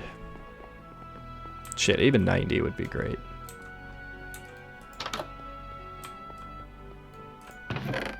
I did have some like great grandparents that lived to be I think one lived to be about like 96. Yeah, a fair number of them made it to their 90s. So hopefully I've got the genes to make it that far. Let's hope I don't fuck shit up too much throughout my life and... Well, shit happens, man. Cancer, car accidents, get shot. I mean... Well, thanks for reminding me. I am just calling it like it is. I know. Alright, I'm going to leave this ender chest on me so that we can bring it to the nether with us. I've got the blue ice shulker box in there. Before we go back, let's review what we have and what we need. So I've got lots of cobblestone slabs. Fair number of smooth stone slabs. Good amount of smooth stone. Okay, do we have any more glass here? No, it's over at the other base, and we have shit tons. Probably at least maybe a double chest and a half. Okay, I'm just trying to figure out like what are we gonna run out of first? Time. Yeah. Stone would be my guess. I don't know how much stone we have. Yeah, I do think we're gonna need more smooth stone. Yeah, if you're pretty confident that we got tons and tons of glass back there, like you looked at it before we came over. Yeah. Okay. Oh yikes! Lag. All right, so smooth stone would be. I mean, we've got a fair bit in here, but that's the thing we may. I think there's a bunch over there. Yeah, I mean, I know I queued up a whole hell of a lot of it.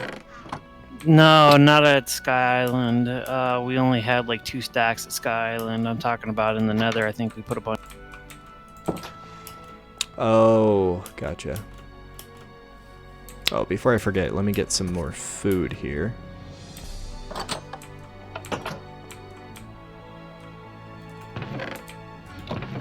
I'm gonna take the minecart over. You cool with that? I'm cool with that.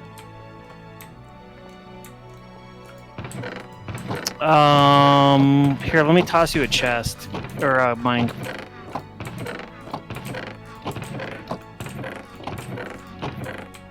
I mean, I have a ton of minecarts in there. Yeah, I put the minecart, my minecart that I had on me in the chest. In which chest? In the minecart chest. Oh, okay, the main one in the building. Yeah. Cool. Stone slam. Okay, yeah, nothing else to grab here. Yeah, so I think 2 projects before we get started on Ewok Village 2.0. I would like to finish the tree and Mines of. Yeah, man, I'm totally on board. Mines of Moria will be interesting because we need to, I think, raise the roof. Yeah. You know, raise the ceiling up. Yeah, I think. I guess scaffolding would be best. Well, I don't know. Actually, I mean, I think there are certain points where we already have it as high as we need it. I want to say, but we'll see. No, for a true Mines of Moria feeling, like you want to, like, you know, vast cavern. Yeah, that's true.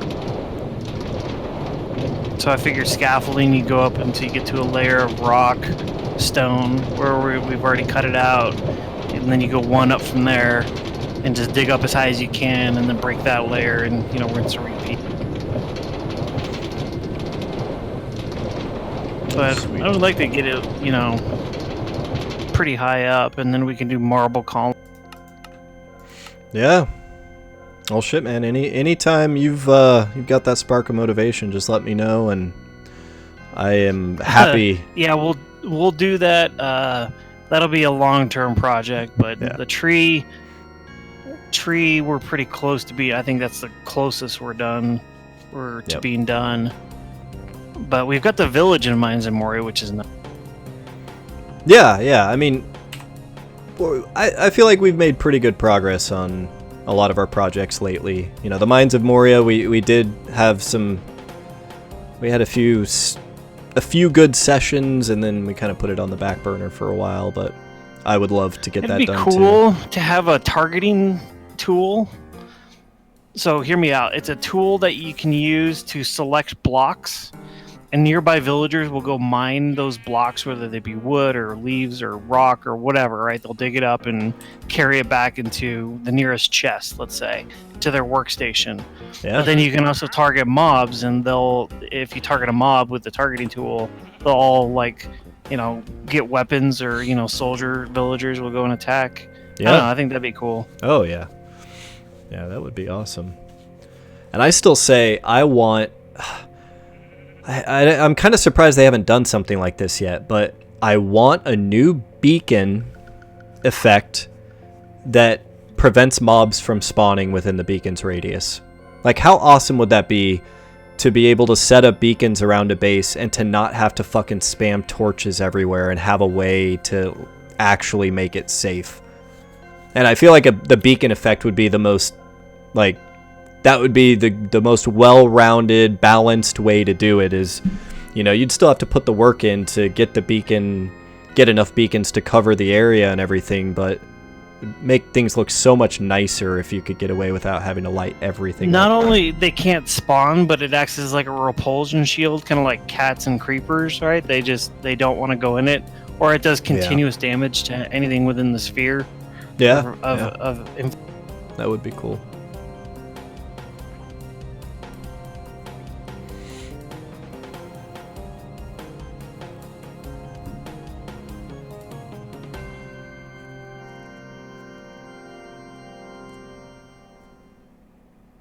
So let's make sure when we get back... Actually, no, I guess we're not going into the end right now, so... We just need to remember where we last slept. And for me, actually, it was at the base that shall not be named. So yeah, when we get back to Sky Island, we may want to reset our spawn there. And I keep forgetting that we don't have to wait till nighttime to do that. You can just right-click on a bed now anytime, and it will set your spawn point. Rosinka says Tango Tech has a villager mob that sounds like what Matt was describing. Oh, awesome. Nice. So are we gonna? I don't think we need to go sleep and reset our spawn right now because No, we're going no. to the Nether. Well, that's what I'm saying. So I'm gonna. All we would need to do is just right-click on a bed anyway, whether it's night or not. I'm gonna head into the Nether to where our construction let off. I'm gonna check to see if there's any stone. Yeah, let me know, because I'm just getting to the end of the minecart tunnel here and going into the Nether. Okay, so you were right behind me. Yeah, so I'll go pop through to Sky Island and grab whatever glass I can. Yeah, there's tons, like, tons of glass. Well, I mean, I went through a few rounds of, we got tons of lava buckets in there, and I remember at a certain point we just went to town. Buckets. Like, it burned through all the lava buckets. That's how much glass. Yeah. Oh, and let's remember. Did I miss the fucking entrance? I'm not seeing. Where are you? Or wait, here it is. It's up here. I keep forgetting how far it is from our base. Which direction are you coming from?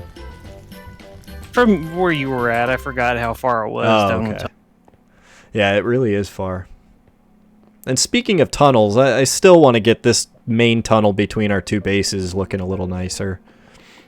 Okay. Maybe for this one, just do like a minecart track or something.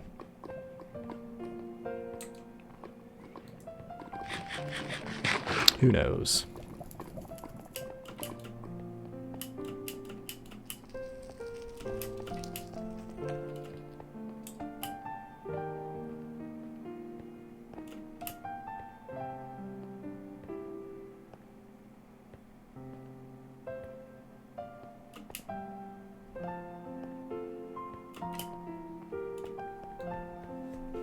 Make sure you have your boat on you. Don't we have both of our boats in the chest in our little... Oh, did you put buttons down? Uh-huh. To keep mobs from spawning? Holy fucking speed demon!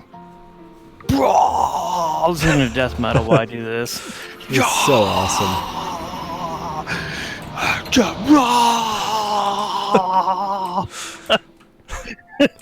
Nice. Oh, that was fucking awesome. Alright, glass time. Oh yes, I see what you're talking about now. Alright, let me go set my spawn point and get the shulker box.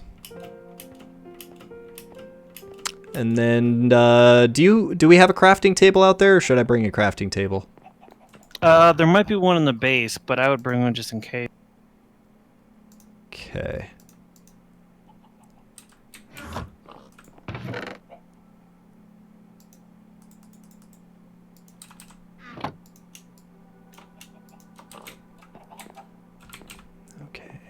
Let's do something like... Oh, well, if I'm going to bring the entire... I forgot, I'm bringing an ender chest with me. Duh, I already have a crafting table in there.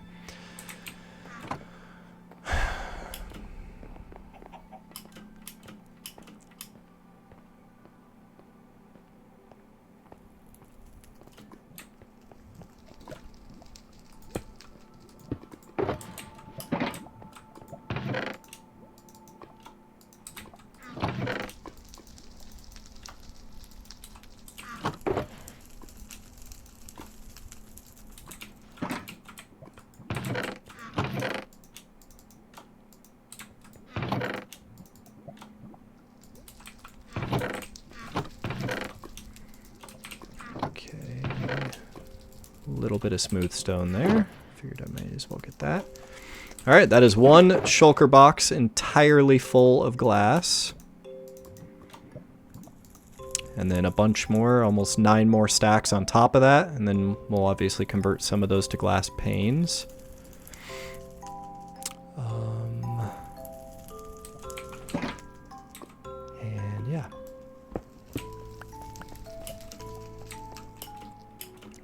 these back over here.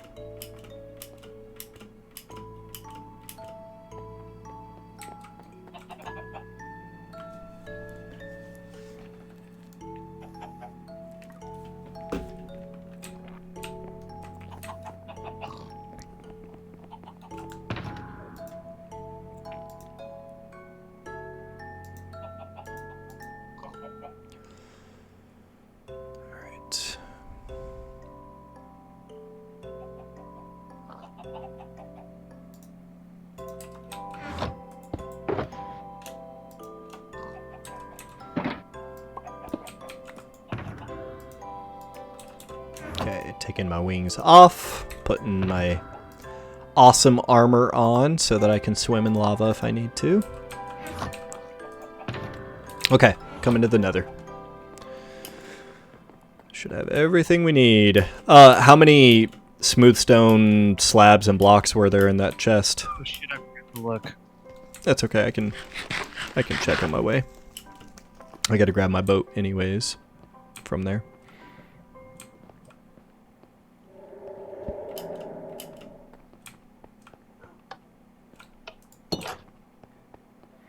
Tally ho!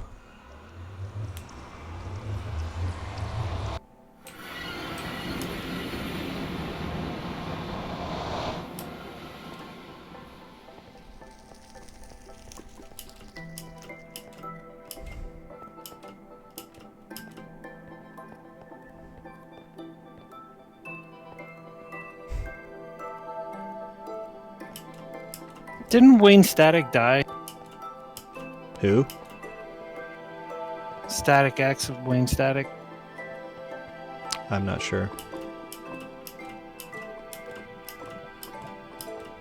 Not familiar.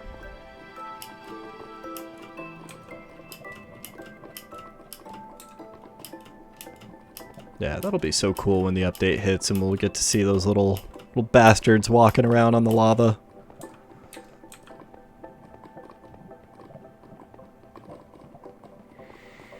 Okay. Let's look in our chest here, and what do we have? Oh, well, I did leave a ton of buttons in here. So I'll go ahead and bring those with me. Get my boat. And here I come. Well, I have to jump up these stairs first. Then I'll be going super fast on my boat.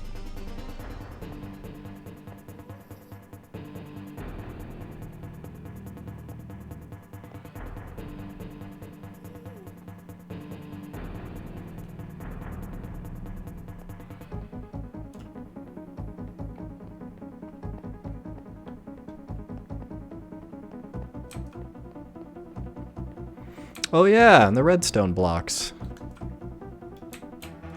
Totally forgot about that.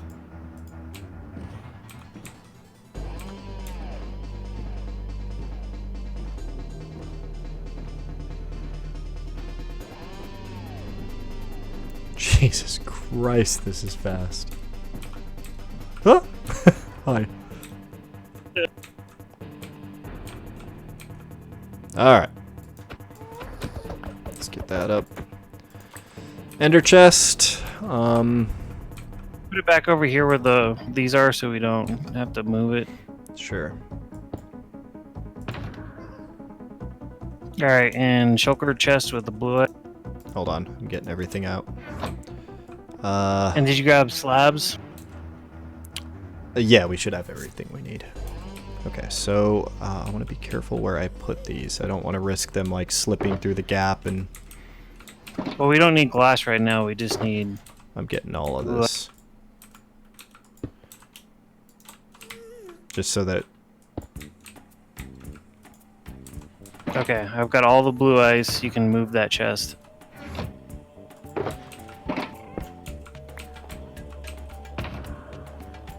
If you want to grab slabs, we'll start. Yeah, cobblestone slabs.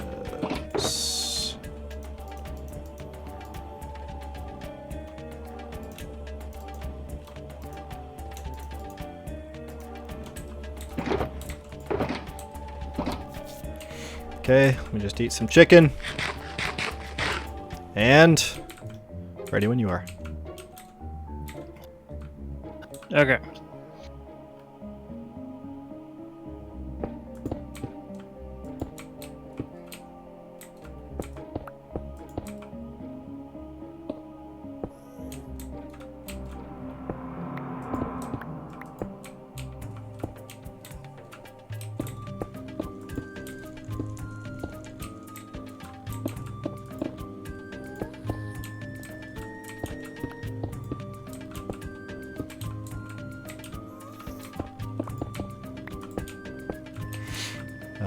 I love doing this. There's something about this whole process that's just very soothing. Oh wait, hang on. Okay. How to put my totem of undying on.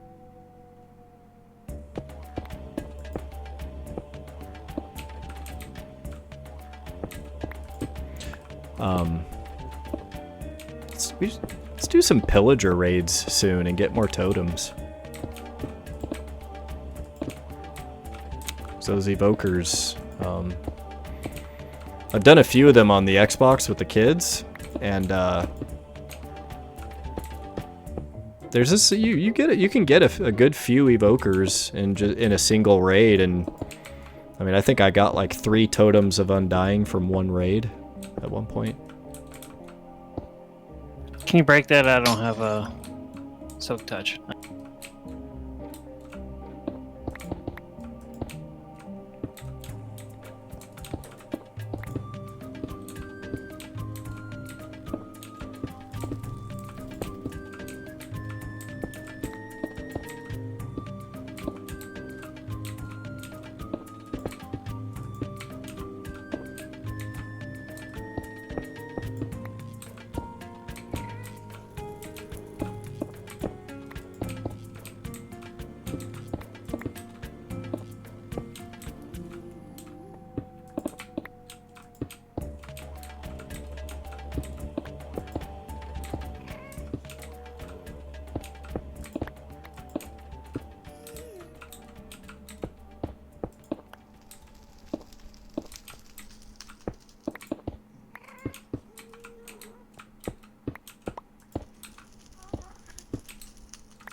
Okay.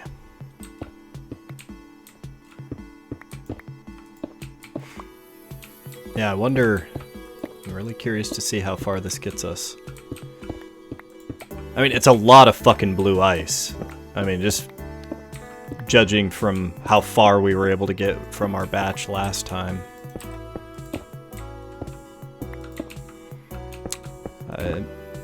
I would hope we're like So, 3/4 of the way there by the time we use all of this or something. Guess what's coming up What? in a couple weeks? To your favorite season, My favorite turkey season? season. Turkeys! Oh my god! Oh god. Love those turkeys. You know we don't have to crouch here, right? Nah, I don't know. It's easier. I'm already doing it. Rosinka says, oh, that reminds me, want to help me build a raid farm. Yeah, that'd be fun. You good old nursing home raid farm going on.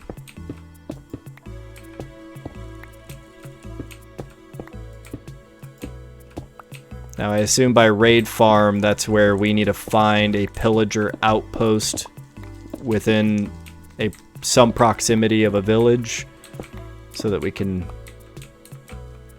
take advantage of the high spawn rate of pillagers and kind of get an endless... It'd be kind of cool that if you set a banner, like... Oh, can you break that? If you set a banner, it'll spawn a pillager outpost. Do I say that again? If you place a banner, like in an empty village or something, like it'll spawn a raid Oh, yeah, that would be cool.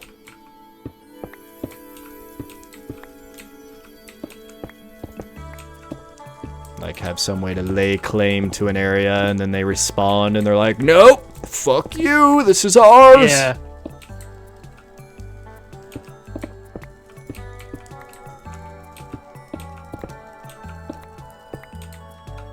Because I think we saw a pillager outpost somewhere on our travels, but I don't fucking remember where it was.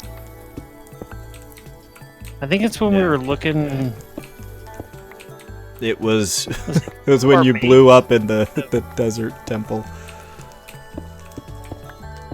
Do you remember that? Oh, I fucking remember. Because you're like, go to sleep, hurry. I'm like, okay. And then you put your bed. switch. Oh, that was so funny. I knew the detonator switch was there. I just didn't think when I got out of bed it would fucking put me on the switch. That was a shocking Because as soon as I got out of bed, he's like, oh. Oh my god. Hey, what's up, Fuel Hauler? Yes, I think I made a clip of that one. It should be on my YouTube channel. If you go to my YouTube channel, go to the Minecraft Stream Highlights playlist. It should be like within from the latest videos in that, one of the like 5 latest videos. Something like that, maybe 10. It was a little while ago, but it wasn't like too long ago.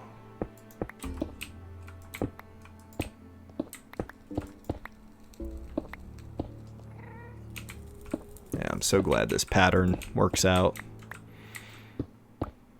We would certainly be spending a lot more time around those icebergs if every single one of these blocks had to be blue ice. Yeah, no shit. So, Animal Crossing update. We officially, as of today, have our museum built. And so Blathers has taken up residence in our little Animal Crossing island, and we've been donating the fuck out of fossils and fish and insects. And it's really cool. That's one of the things I love about Animal Crossing is, you know, you go around, like one of the main activities you do is going around fishing, and then you have a bug net to go around catching bugs, and then you have a shovel and you go around and you dig up fossils, and each day, you know, like new fossils might be available in various spots, and different seasons you can catch different fish. And so you actually have to play the game throughout an entire real year to be able to, you know, essentially see all of the seasons and get all of the insects and fish and everything. But it's really cool because you can go around the museum and they actually like have little exhibits there, and every single bug, fish, and fossil that you donate, you can go see in like a really cool little museum setting. So That's cool. It's a fun little twist on collecting, on like, you know, just collecting items. It gives it a little bit of purpose.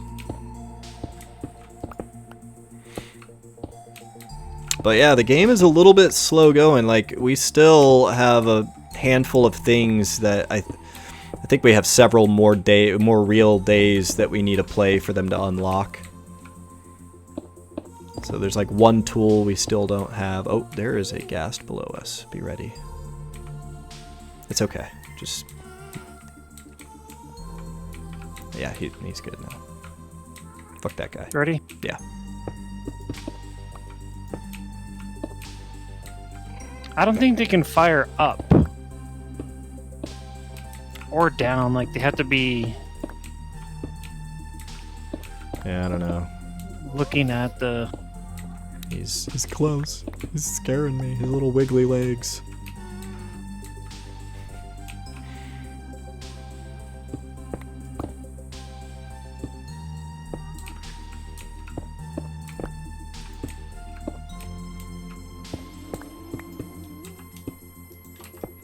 Oops, sorry. It's okay. Here, let me back up.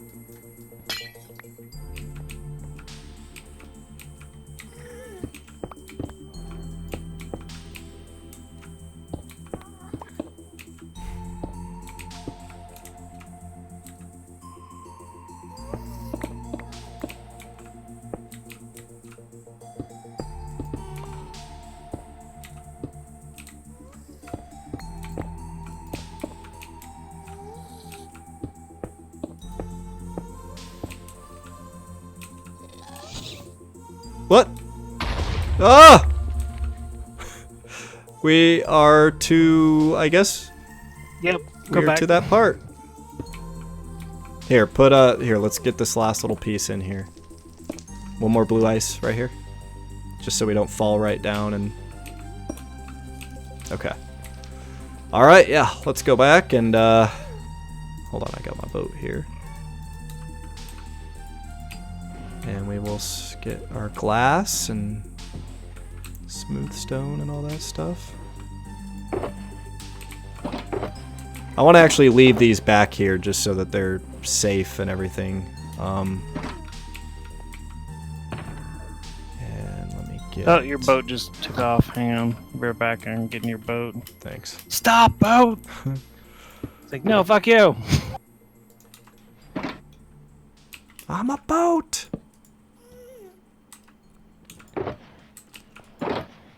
Okay.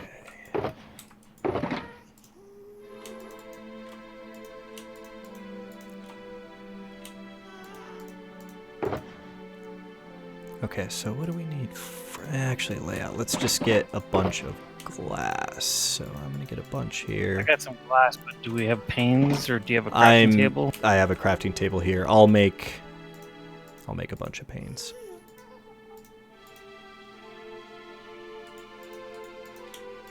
How do you make panes? All along the bottom 2 rows.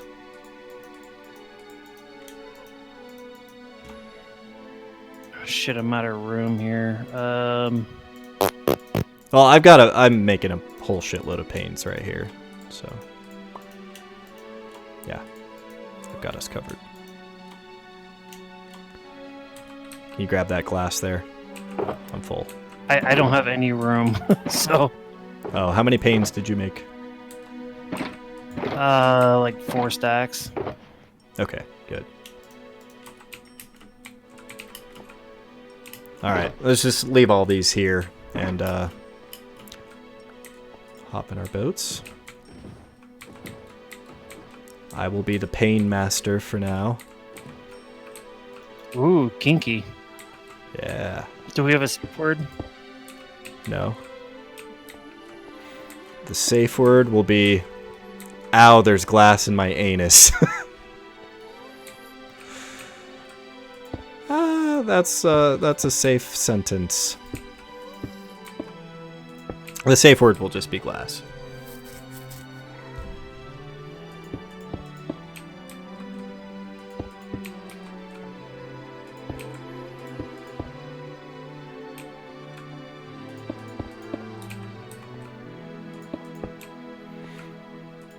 You know, I'm really admiring our determination here. We've really been working on this thing consistently. We just might get it done. Do you have glass blocks on you too?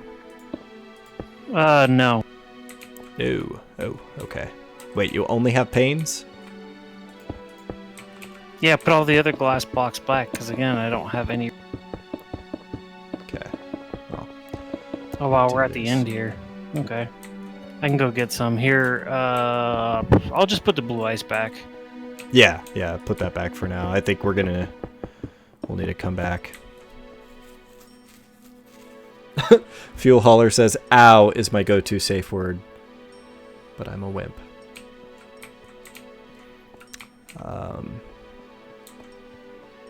Actually, for that matter, I think we both want to have some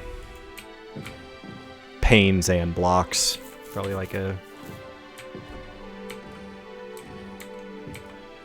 maybe 2/3 blocks, 1/3 panes for each of us.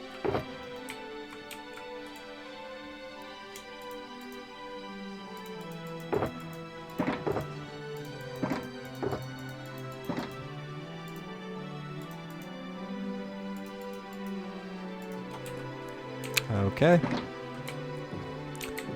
Is that my boat? Oh, wait. Oh, You took my boat, motherfucker. sorry. Zoom, zoom. That's why they call me the Pain Master. Pane. Hold on.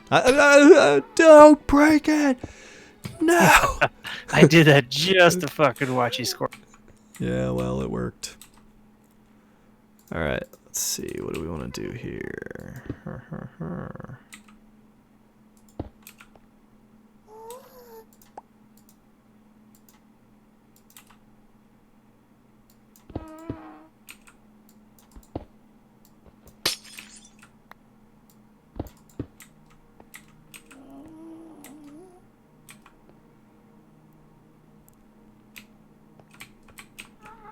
Okay, that works.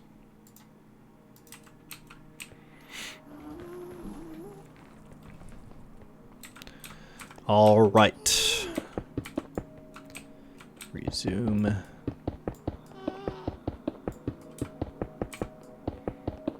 Actually, man, I don't know. I get this sense that we're not even close to halfway. It's just hard to remember exactly how far this thing was. Well, we haven't hit the fortress yet, so we definitely have a... Yeah.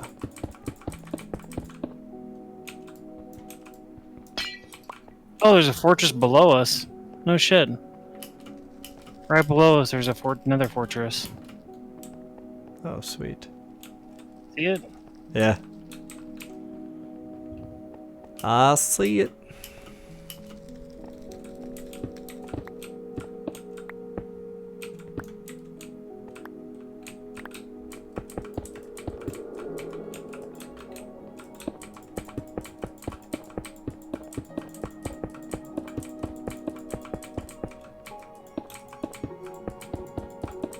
Before I dig out this tunnel, I'm just gonna keep doing glass on the other side. Just so we have a... I don't know... tunnel-ish. So I think yeah, so the nether fortress is up here. The one that we need to cut right through the middle of, which will be interesting. Is it really? Okay. Yeah. Oh wait. No, it's not. Never mind. I thought it was. It was just another fucking tunnel. Endless tunnel. Yeah.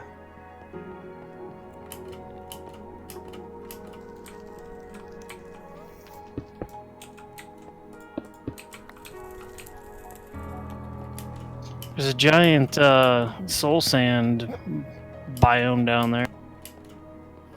Sweet. We'll need to gobble that up at some point.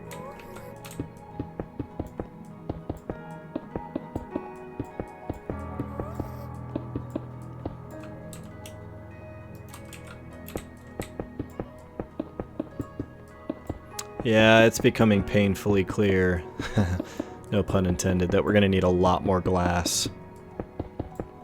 How is that a pun? Pain. Oh, I get it now. Love it.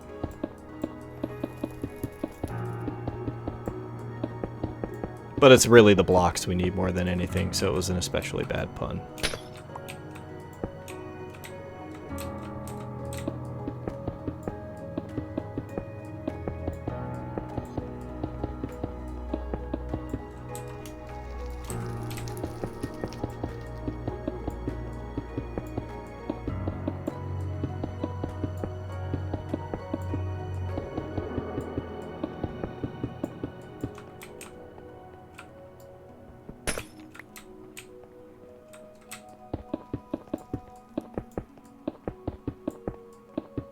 Yeah, like I still don't see the nether fortress yet, dude, so...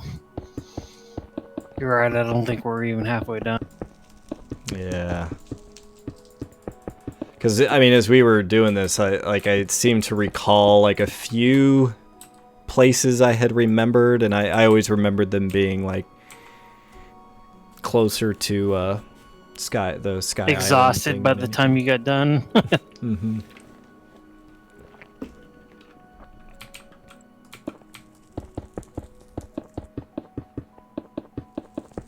I'm almost out of glass blocks, and I still don't see the nether fortress.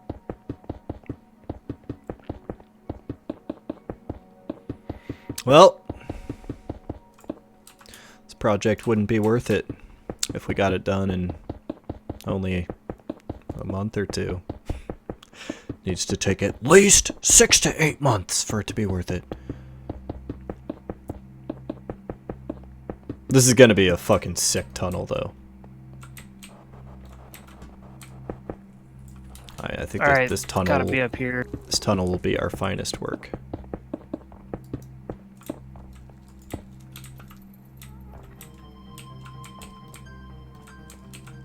Okay, I ran out of glass box, but I'm gonna go up ahead and see if I can find... Yeah, okay, so here's the fortress. I see the fortress. That's good. Okay, so maybe not so bad. It's still pretty fucking far, dude. Yeah. Because the fortress... Like, you gotta cross a lava pillar? Wait. Mhm. Are you fucking serious? Serious about what?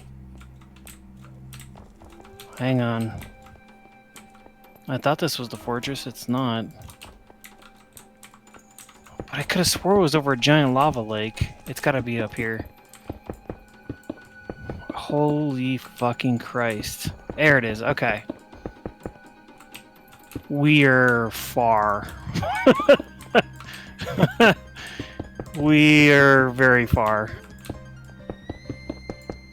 Well, that doesn't...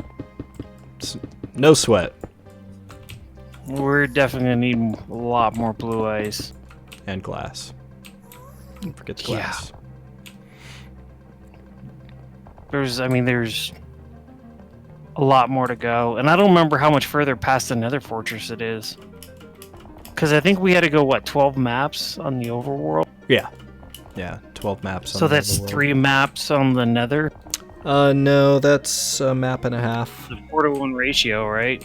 It's 8 to 1. Okay. Yeah, so it's a map and a half. Still in the fucking Nether. It's a long-ass fucking way. Oh, yeah.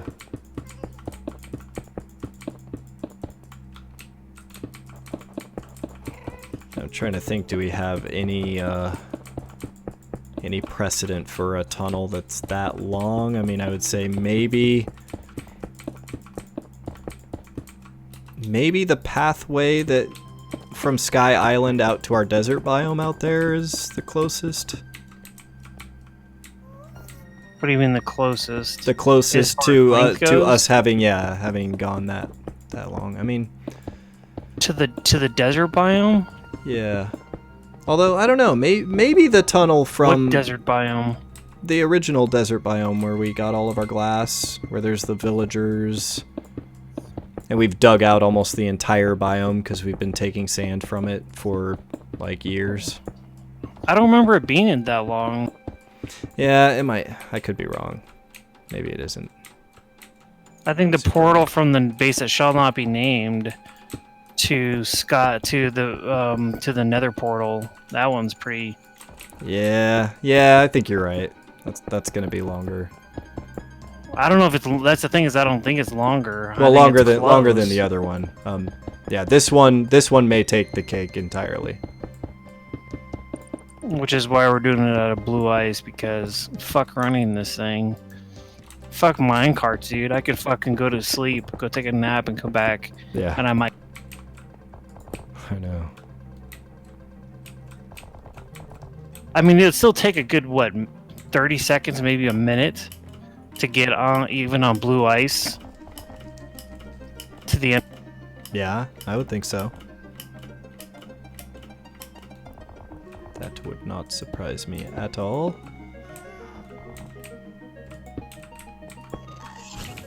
Oh, fuck you! Fuck you, you motherfucker! Damn it, stupid ghast. Reminds me of that Adam. Was it Adam Sandler Yeah, skit? yeah. He had a CD that came out. Yep, Fuck you, you motherfucking piece of shit. I think that was Toll Booth Willie. Yeah.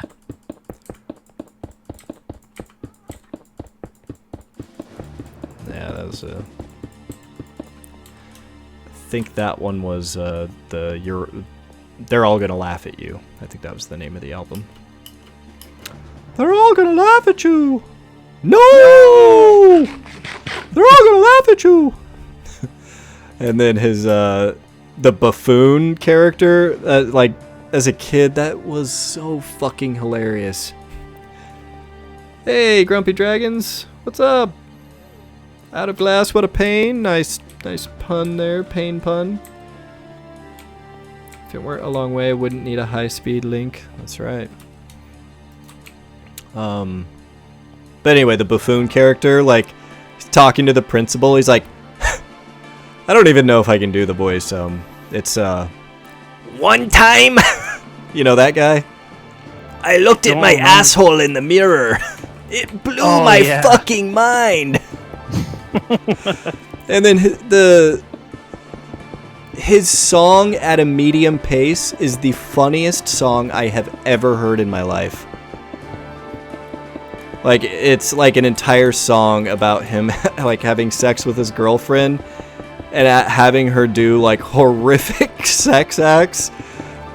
And the whole idea is, to stroke his cock at a medium pace.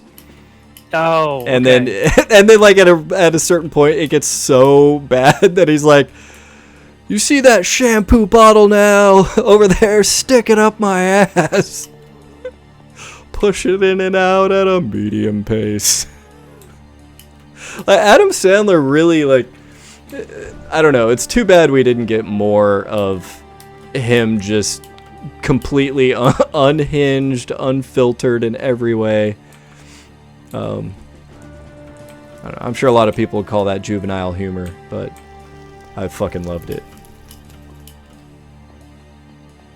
And a lot of well-known comedians were like had cameos in those albums, like David Spade, Conan O'Brien. I mean, and this is all in the early to mid 90s. Lunch Ladyland is still a classic. Oh, yeah. That and 12 Days of Christmas. Yeah. Lunch Ladyland was actually like clean enough that a kid, I could play that one for my kids and it wouldn't completely traumatize them. Lunch Ladyland with Chris Farley. Yep. Yeah, when he performed it on Saturday Night Live, rest in peace. They dressed Chris Farley up as a lunch lady, and he like danced around the stage. And that guy was a genius. Chris Farley was a comic genius. And yeah, Fuel Hauler. Like this was Adam Sandler. You might end up in a van down by the river. Like David Spade, fucking lost. Like he couldn't even keep a straight face on that. Yeah, that's when Christina Applegate hosted. She was the host, and I think it's like one of the most legendary SNL skits of all time, where David Spade and Christina Applegate play brother and sister, and then Phil Hartman was the dad. Yeah. And he was like a salesman. He's like, all right, you're a motivational. Yeah, he's a motivational speaker. Like, because you don't want to be doing drugs in a van down by the river. And then he like throws himself on the coffee table, and it fucking breaks. My name is Matt Foley. I'm thrice divorced, and I live in a van down by the river. And like everything he tells them, he like finishes off the sentence with, "You'll be living in a van down by the river." Man, Chris why did we have to lose Chris Farley? Cocaine's a hell of a drug. No kidding, man. Oh, fucking him, Heath Ledger.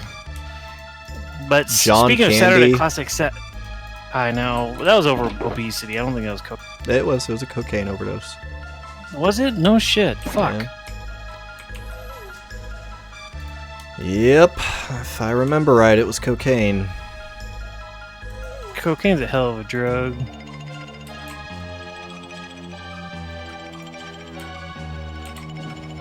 Yeah, that's why, like, I don't know. I know a lot of people, consider cocaine, like, not a big deal. It's like, it's not much worse than weed, but I don't know, man. When you see If how you many do too much of it, it's bad. see how many people have fucking OD'd from it, and Well, I mean, it's like all things. You just well, I've pace also yourself and don't I've go crazy. had the unfortunate pleasure of knowing multiple people that were really addicted to cocaine. Like it ruined their lives. What was his name? The guy that you used to be really good friends with. Oh, Daniel. Yeah. Yeah. Yeah, he you went off the ever deep end and Did you ever hear back from that guy, like, ever? Or no, did it fuck just that end? guy. I cut him out of my life. Like he was a bad person. That sucks, man. No, I mean it He might have sucks cleaned for up. him. No, he had at his core he had some narcissistic tendencies. And if there's one thing I've learned, it is there is no redemption for narcissists. Like when have you ever heard of someone who recovered from their narcissistic ways? Yeah, I'm a narcissist. I've just learned to learn to live with my narcissist. Yeah, I wouldn't say that. There's a special distinction for people that are actually narcissistic. Oh, that's right. They have Facebook. And yeah, I'm doing pretty good, Flying Angel. Yeah, we are breeding an entire generation of narcissists with social media and Instagram, and people are, I'm sure everyone wants to hear me rant on the evils of social media some more. Back in my day, we talked to each other on the corded phone. Back in my day, we cleaned out soup cans and we took some fishing line and we tied the ends in little knots and poked them through holes in the soup cans, and we talked to each other through soup cans. I actually did that, and it worked really, really well. Did you ever do that? The soup can phone thing? Oh, yeah. Back in my day, if someone needed to get a hold of me, they would page me.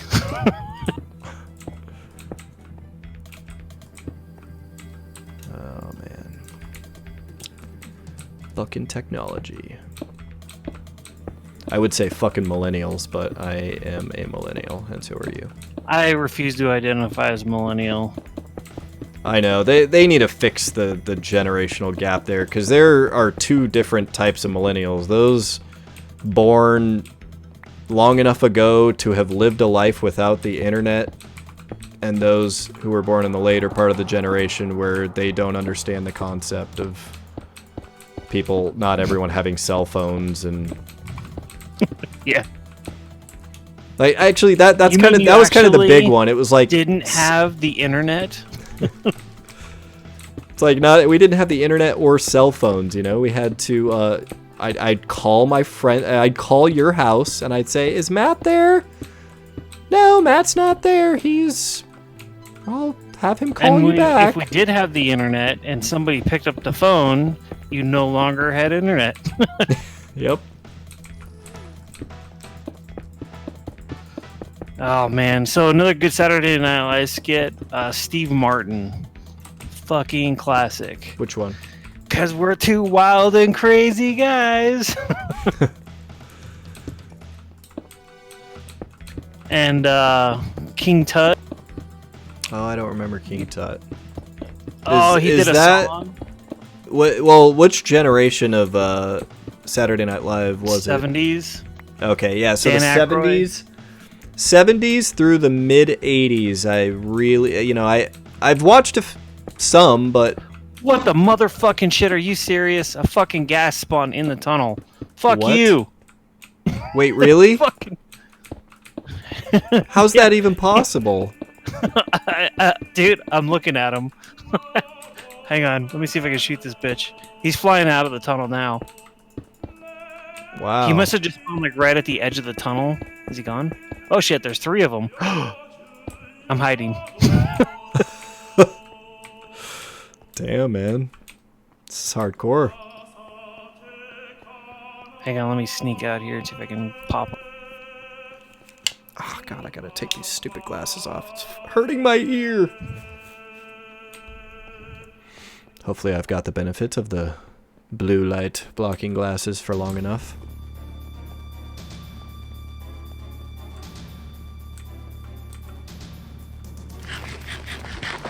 Okay, I think he just despawned. I don't know where the other two went to. Good lord. He must have just spawned like right at the edge of the fucking... Yeah.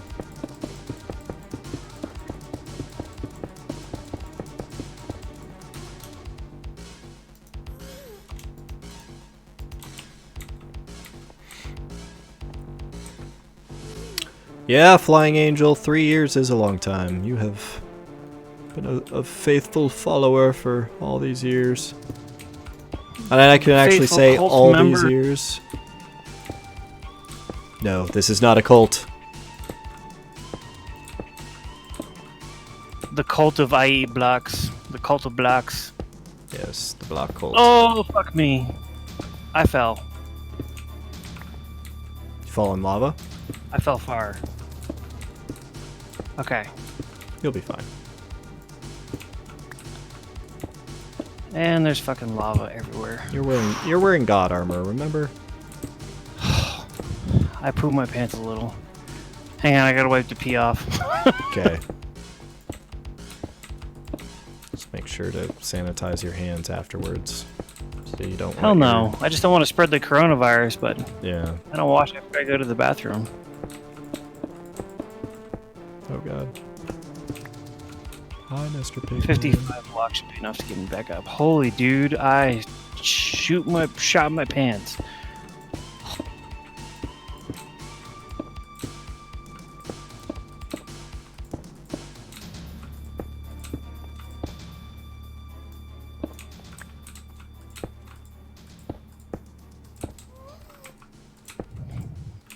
God, that was unnerving. Oh, it just happened to be one block that I was like, I accidentally slipped off the edge of the tunnel, and there was one block in like a huge field, but that one block dropped like really far. Oh god. I hate it when that happens. You know what's even worse is when you're playing with someone and they dig out a block that you're standing on into a pit of fucking bad guys. That one. Yeah, I remember that one. That was fun. For me. It's a goddamn nightmare for you. Just remember we're digging it out, or like sponging everything up or whatever, and then you just suddenly disappear below the floor. Dude, there was a shitload of guys in. Oh, there should be Flying Angel. If I could give you some special symbol, I would. But I'm just a measly dude who barely has any viewers, and I'm not a partner, and I don't get all the crazy special Twitch benefits that real streamers do.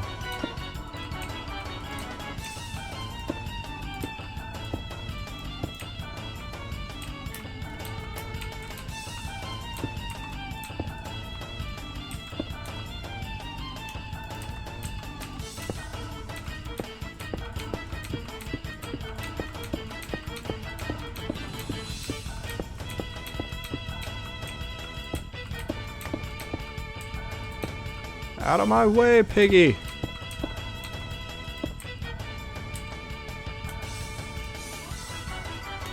Yeah, speaking of piggy,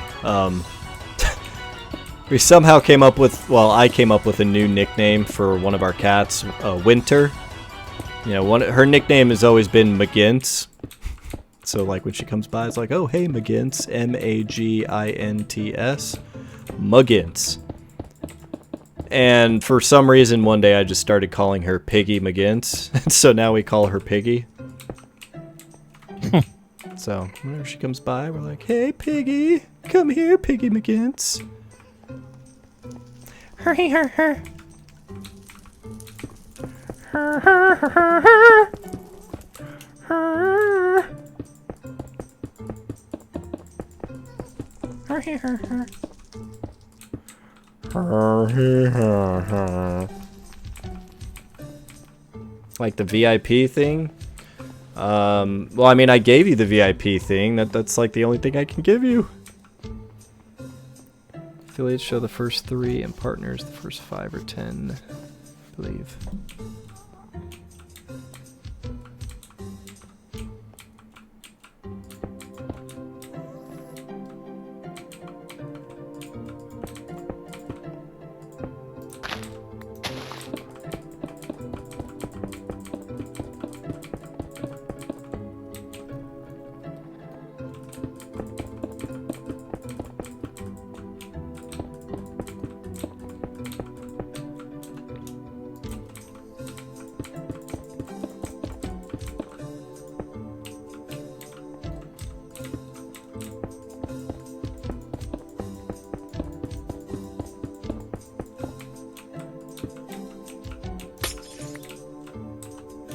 Okay, so wow, we got that much done in the tunnel. Sweet.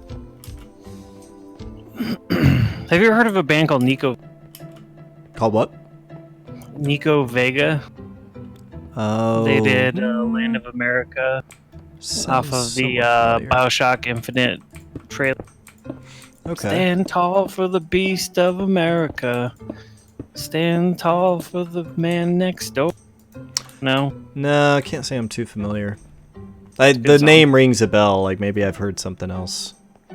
Or maybe I've just recognized the name in credits or something.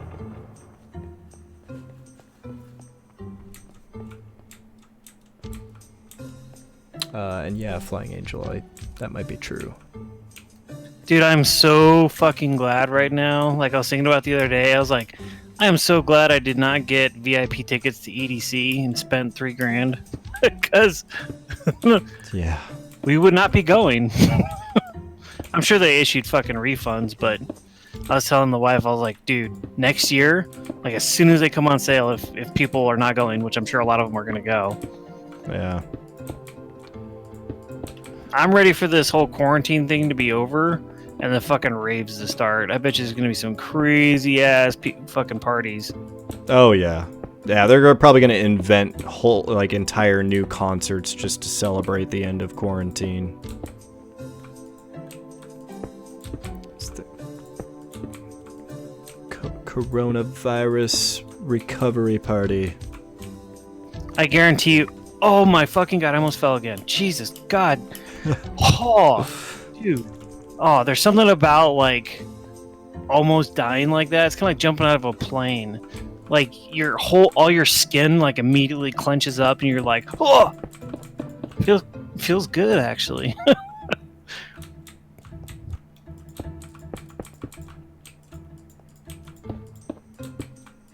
Yeah. So when I fell right over here. I fell down there. Yeah. Man, yeah, that is a little scared, bit of a drop. It scared the poop out. Alright, I am out of blocks. I have panes, but I don't have glass blocks or stone blocks. Well, Flying Angel, you will always be remembered as one of the longest time followers, even if you don't have a special badge. It's from Germany, right? And she sings? Yep. Ha! Yeah, I remember. So it's amazing how many people have changed their names. Like I haven't. Yeah, I never. I stick with my blocks. handle. I eat blokes. I eat blocks. Yeah, I eat blokes.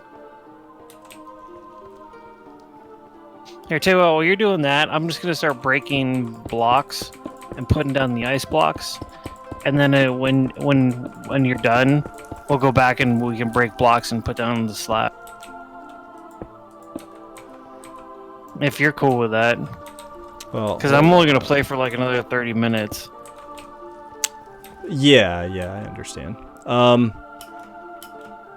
Fucking yeah, I say this time. Well, here, I only have a little bit of smooth stone left. I just wanted to convert it to slabs, cover up this gap area, and then yeah. Well, why don't I do that and grab the cobblestone slabs so that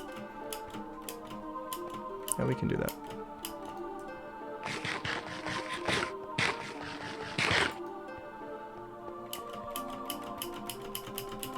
And then, yeah, at some point we'll need to go through these tunnels and carve them out and put glass in. But, yeah, I agree. Getting the tunnel structure itself built. Avoid gas. Yeah, just so that we can breathe a little bit easier.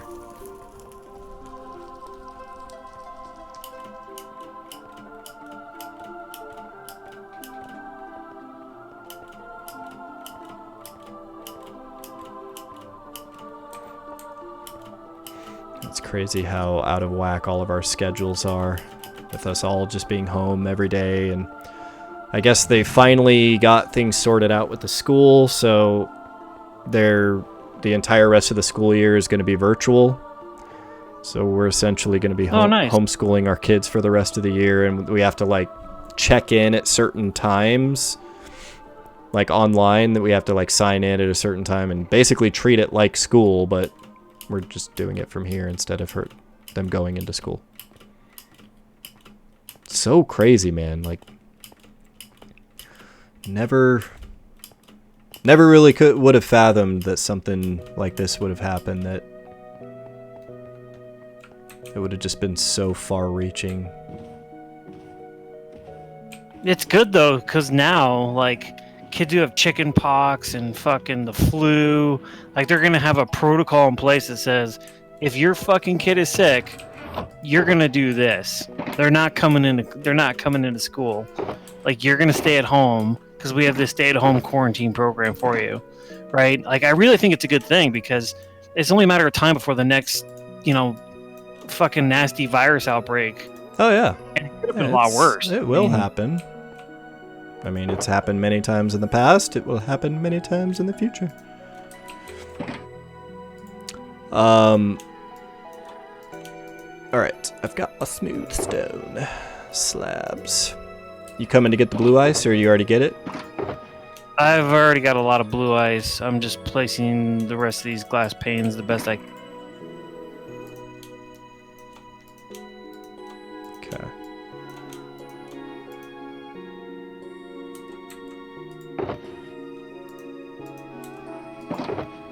Do I need to bring more glass panes? There's a bunch more in the shulker box here. No, I don't think so. Yeah, I'll bring some That's kinda just cool. in case, because I've got room in my inventory. I just had a bunch I was trying to get rid of. Oh god, I'm spinning wildly. Ah! Ah! Okay.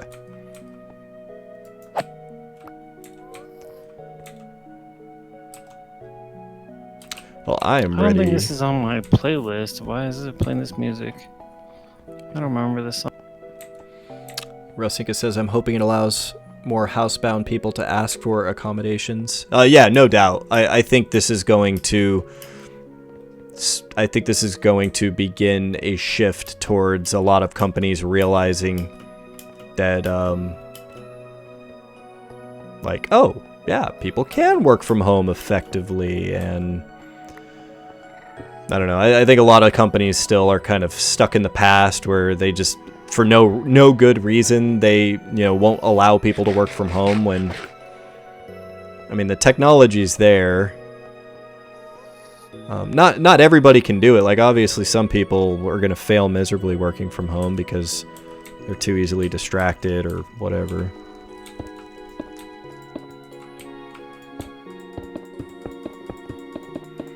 But I feel like I work more effectively from home than I do in the office, and it's just maybe because there's less distractions here. We had a problem last week where there was just a general lack of communication. Like, shit didn't get communicated that should have, and our boss got pissed off. It's rightfully so. So, I mean, there was a pretty big lack of communication. So. Yeah, that's definitely more crucial than ever if you're in a work from home type of situation. Like, people got to be on their game. It's I don't know. Like, going into work is kind of. I prefer to work at my own pace. Yeah. Is this my boat here? Yes. I'm gonna take it back and drop some of this shit off. Oh my god! Move, zombie pigmen, you motherfuckers. Get corona and die. That's like the new, like, insult, get corona. Yeah. Oh, I'm sure people will think of some very, very creative insults. No boat, don't leave me. I need you. I like drifting when I'm in my boat. Like, you kind of go to the side a little bit, but still forward. Yeah, that's super fun.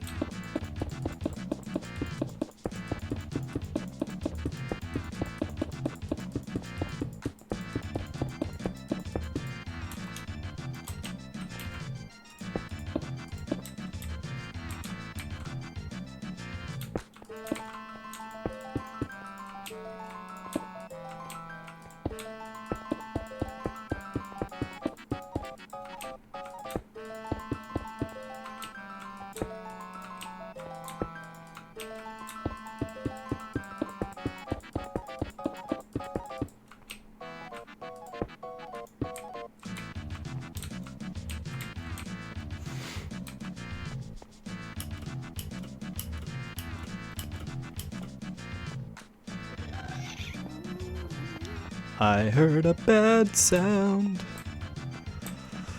Sound of a bad old ghast.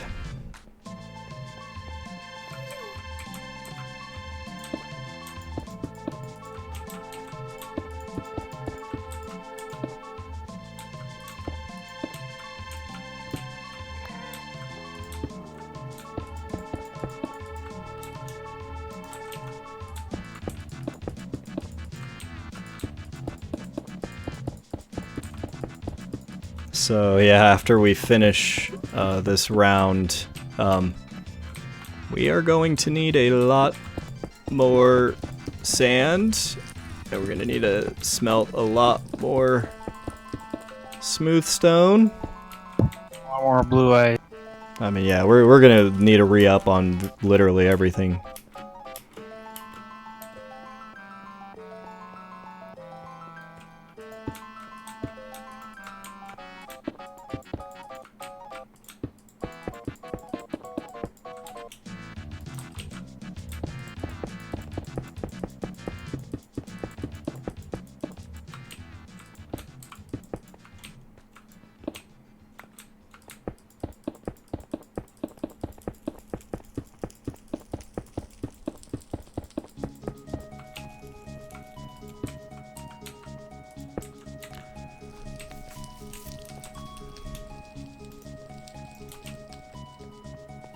Okay, and with what glass panes I do have left,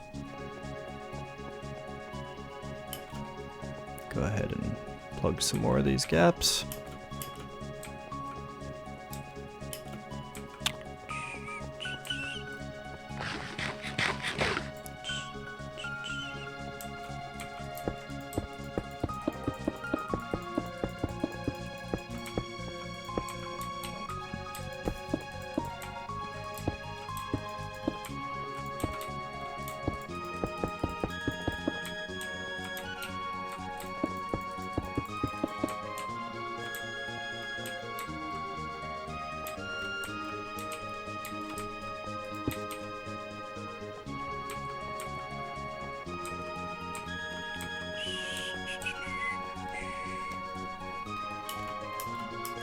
This is the ending song to Chrono Trigger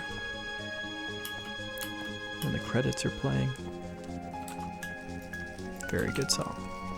All right, I am running back to the end of the ice part, and I'm ready to go with cobblestone slabs. Sweet. I'm waiting for you. Okay. I've used up all the smooth stone that I can. Used up all the glass panes. I mean, we do have some more glass panes, but we need to place more of the blocks before it really makes sense to put those down.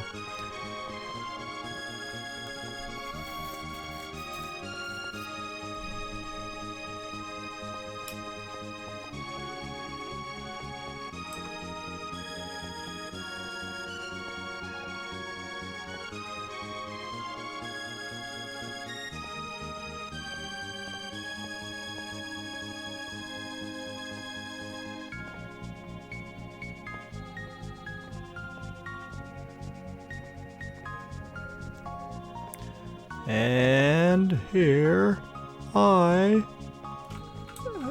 wait a minute. Oh, I do have more of these. Yes, hold on. I want to fix this lava thing. Be very, very careful.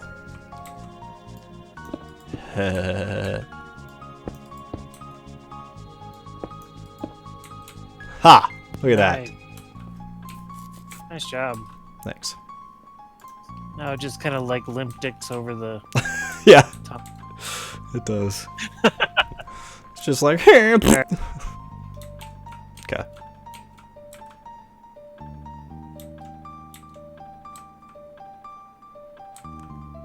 I wouldn't mind seeing Slipknot in concert. They're pretty fucking good. All right. I'm ready. Yeah, I've never been a big fan of Slipknot. I don't dislike them, but I don't know. We had a good time at Manson. Yeah, I definitely don't like Manson. Really? that shit, it's just too... Break this, dude. It's too, yeah, it's just too hard for me. I mean, I like some good hard rock, but that shit's too hard. I don't Okay, even what do know you that you would define call as hard Marilyn rock? Manson hard, but No. but I don't know. What do you define as hard rock? Rock that starts to become devoid of all melody and harmony, and it's just noise. No. What do you call good hard rock? Tool. I would not call Tool hard rock at all. Then what would you call it? Tool. Like, they're. I mean, they're I don't know. Is Disturbed hard rock? Was System of a Down hard rock? No. System of a Down, yes. I would say Disturbed's first album. After that, they went fucking limp dick and they Yeah. sucked. I mean, if you consider But I those would hard, say- then yeah, I like those guys. Well, what would you call System of a Down or Slipknot? Death metal? Like Mushroom Head? No, not quite. I don't know. I wouldn't Avatar. quite put Slipknot that far.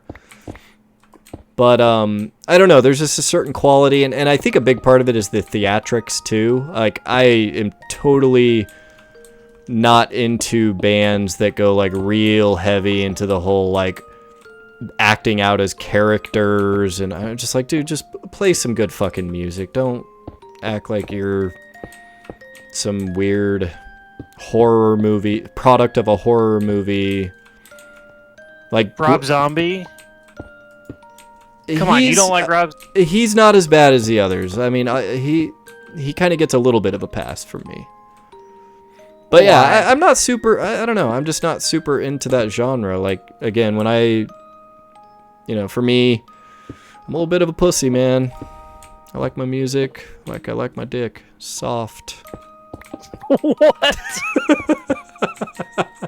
I just wanted to get a reaction out of you. I think that would get a reaction out of fucking anyone, dude. But funny. Like, No, there's one band I listened to recently. I think he's Scandinavian, but the name's Avatar. Mm-hmm. Really good death metal. Like, even the wife was like, "Oh, dude, listen to this shit." Yeah, I certainly like. Tool is its own fucking genre, dude. Yeah. They're legendary because they don't for have like David Carey. I think that's how you say his name. The drummer is just otherworldly, like kind of like Primus's guitarist or bassist, 12-string bassist in Presidents of the United States. Like, there's just some artists out there that just don't get enough credit. Yeah, and I mean, I don't mean to like knock it. It's just not for me. Like, obviously, for the right person, it's fucking great music. But Before we go any further, should we break those 3 cobblestone over there? Nah, we don't need to worry about it. Okay. But yeah, It actually calms me down. Like, I like listening to that shit, and it just like I can do that and study. You know, the screamo. Like, right now I'm listening to like hardcore screamo music. I don't even know who it is. Who is this? Stands with Fist. I don't know. Nope, not for me. It's gotta be good though. What about Five Finger Death Punch? They're all right. They have a few songs that I enjoyed. But yeah, just when I really think about like what are the basic qualities for me personally that music needs to have, and I mean, yeah, it really does come down to like just pretty old fashioned. I need a good melody, good harmony. Like, it needs to sound pretty, I guess, to a certain degree, and Tool does. Tool is very pretty in a really hardcore kind of way. I don't know. I guess that'd be an interesting thing to unpack, is like, what is it about Tool that makes them such an exception? And there's some musicality to their stuff that I just feel like isn't there with like Marilyn Manson, and or maybe just the music just isn't as good. They're okay. Like, I they're remember playing right hearing now. a few songs that they like. I mean, I haven't listened to to a ton of it because it's always been kind of hit or miss for me. Okay, I know a band that you'll probably never heard of because I had never heard of them until like yesterday. But they do really good music. They recently did the Borderlands 3 DLC soundtrack, or they did a couple songs on it, and they added female vocalists, but they mainly do like epic style, kind of like Audio Machine. Audio Machine? No. Yeah, they do like musical score, like epic music, I guess you could say. But if you guys like music out there, I don't know if anyone's even there, but X-Ray Dog. Listen to their new shit off their new album. Hang on.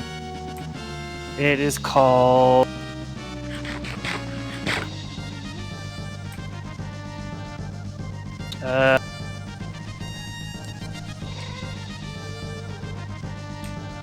Coyote. And they basically, so before they were just instrumental, you know, like epic music instrumental, like it makes you think of like, I don't know, like hard, you know, like Lord of the Rings battles and shit. Sorry. Yeah. You know, that kind of epic music, like video game epic music.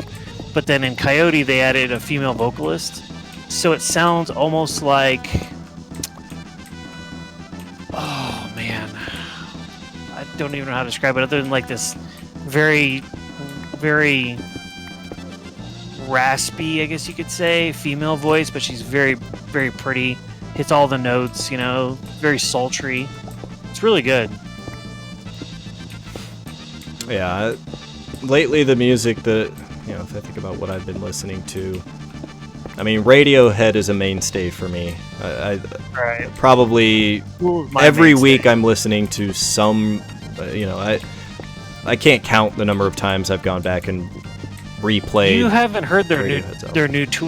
the new Tool album. No, I have not yet. Oh my god, what is wrong? I don't know if we can be friends anymore, man. Like, Dude, I don't keep up with new shit very well. okay, I do have, this for me. I have Next very week. very little amount of time, and it's easy to lose track of shit. Next week, make me a promise that next week you'll listen to one Sure. You might need to remind me. Numa. It's off of Fear Inoculum. I think it's the second song on the track. Was You it can find it on was YouTube. it the single that they put out? No. This is a whole album. The first album in 10 years that they put out. And it is fucking awesome. But Numa, really, really good. The drummer, he started experimenting with African drum sounds, and he comes out with this. You'll hear it. It's fucking incredible. Really, really good. I think you'd like it. Well, one of the other artists I got into recently that I really like is I think he's a German composer, and his name is Nils Fromm.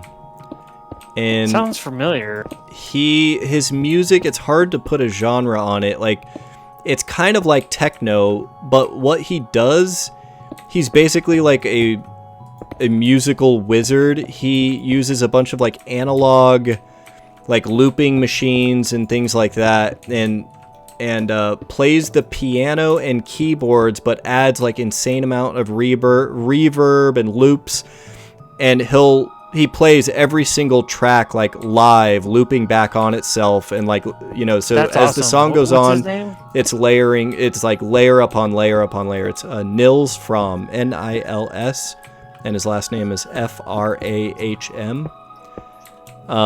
Okay. And it's kind of reminiscent of techno, but like he's kind of just like doing his own fucking thing. And there's like one song that I love. It's called Toilet Brushes, and he literally, like, you watch him perform it live, and he's got a big grand piano on the stage, and he's sitting there with toilet brushes with the piano open, smacking basically using it to make it a percussive instrument. And then like from there the song evolves. He eventually sits down and he's playing two pianos at once.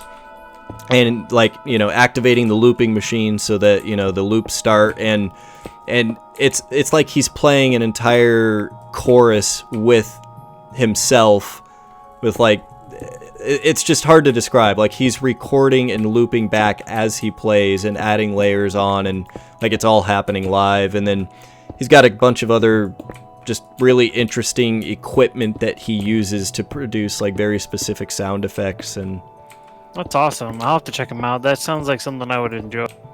yeah, he's, I don't know what genre you'd put it in. It's almost like contemporary classical music in a way.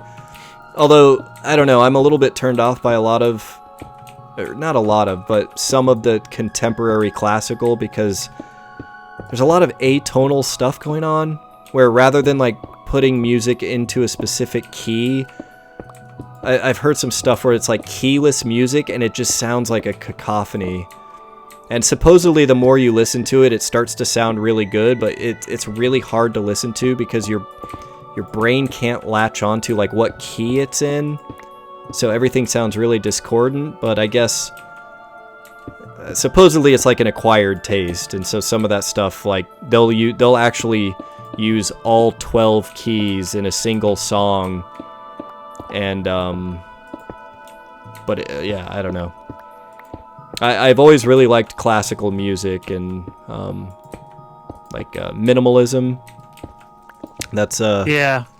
Oh shit! I like almost broke the Philip blockhouse. Glass and I'm trying to blank on the other guy's name. You know, the famous minimalist composers. Max Richter, fucking love him. There's another artist I've been listening to who does, I would call it techno, maybe house. Thomas Vent. He takes old-timey, like late 1800s, early 1900s music, especially like this one. Oh, can you break that? This one song he just recently composed. He's a black dude, but it's called Berta Berta. And I think Berta, the original, was an old slave work song, and he took it and he basically turned it into a really badass, really good sounding techno song. That's awesome. Go break that. I don't know how I feel about the whole, like, you know, it used to be a slave work song thing and now it's techno, but I mean, he's not doing it injustice, if that makes sense. Like, it wasn't like a sad work song. Yeah. Like a sad song. That I don't know if I'm doing myself any. I should Well, probably stop talking. we wouldn't have modern music as we know it if it weren't for the pioneering contributions of black folks. I mean, Elvis Presley basically, you know, took a lot of what they were doing and, you know, made it mainstream. And one music I've never really gotten into is jazz. yeah, same here. Like, I could definitely get into the jazz culture. You know, the small groups, the swing music, just the jiving and feeling the fucking beat and the soul music, you know, like I could probably get into that. But I've never really been into the music. And that's because I've not listened to a lot of it. Yeah, I've listened to some jazz piano music and it's pretty good. Like, it's incredible. Yeah. It's difficult music to play too. Like, the musical talent that goes into like the techniques that they use is like, jazz is no joke, man. That's why oh god, who was I listening to? It was a famous jazz artist and a famous guitarist. It's not McCarthy, it's Oh, Fuel Hauler says Elvis made it white enough for the time. Yeah, that's basically it. yeah. Sad but true. This famous blues artist and this other famous guitarist, and as soon as you say their names, like, I'll be like, oh yeah, that's them.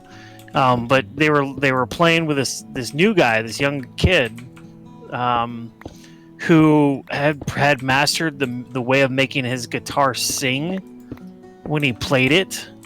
So it almost like this made this like whiny crying sound, like wah wah wah wah wah.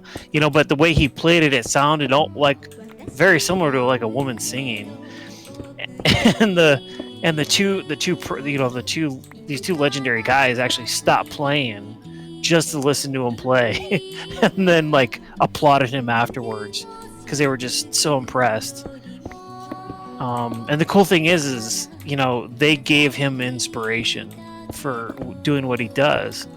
So you know, if we didn't have, you know, some of those famous blues artists and jazz musicians and rock artists, we wouldn't have music today. I'm out of Blue Eyes. Okay. Well,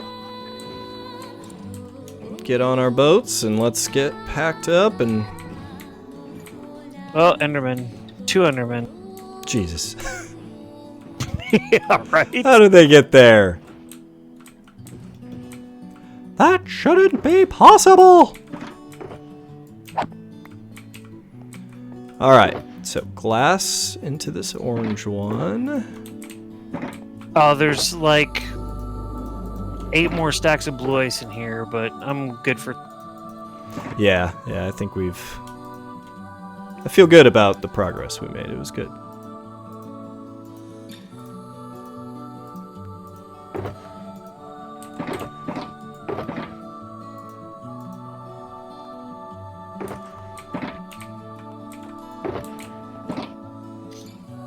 Rage Against the Machine's good. I don't remember this song being on my fucking playlist. I mean, it's a good fucking song. Yeah, I mean, to be honest, I mean, a lot of what I listen to still is just video game music, man. Like, I feel like some of the best music that's been composed in the last 30 years has been, you know, music for video game soundtracks. And I mean, it's funny because, you know, you think about the great composers of the past, and Mozart and Beethoven and... Is this my boat here? Yeah, I've got mine in my inventory. If they had been composers in our day and age, they would have been making music for movies and shit. Movies, video, you know, who knows?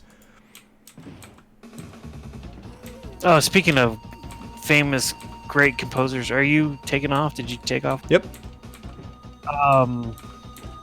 John Williams. What's his face? He's one of the most legendary composers of all time. Yes. I mean, his mastery of the leitmotif. Oh, end of the fucking road. That was a short. That was a short ride.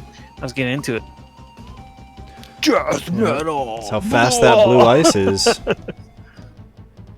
right, let me just. I'm gonna throw my boat down in this chest down here.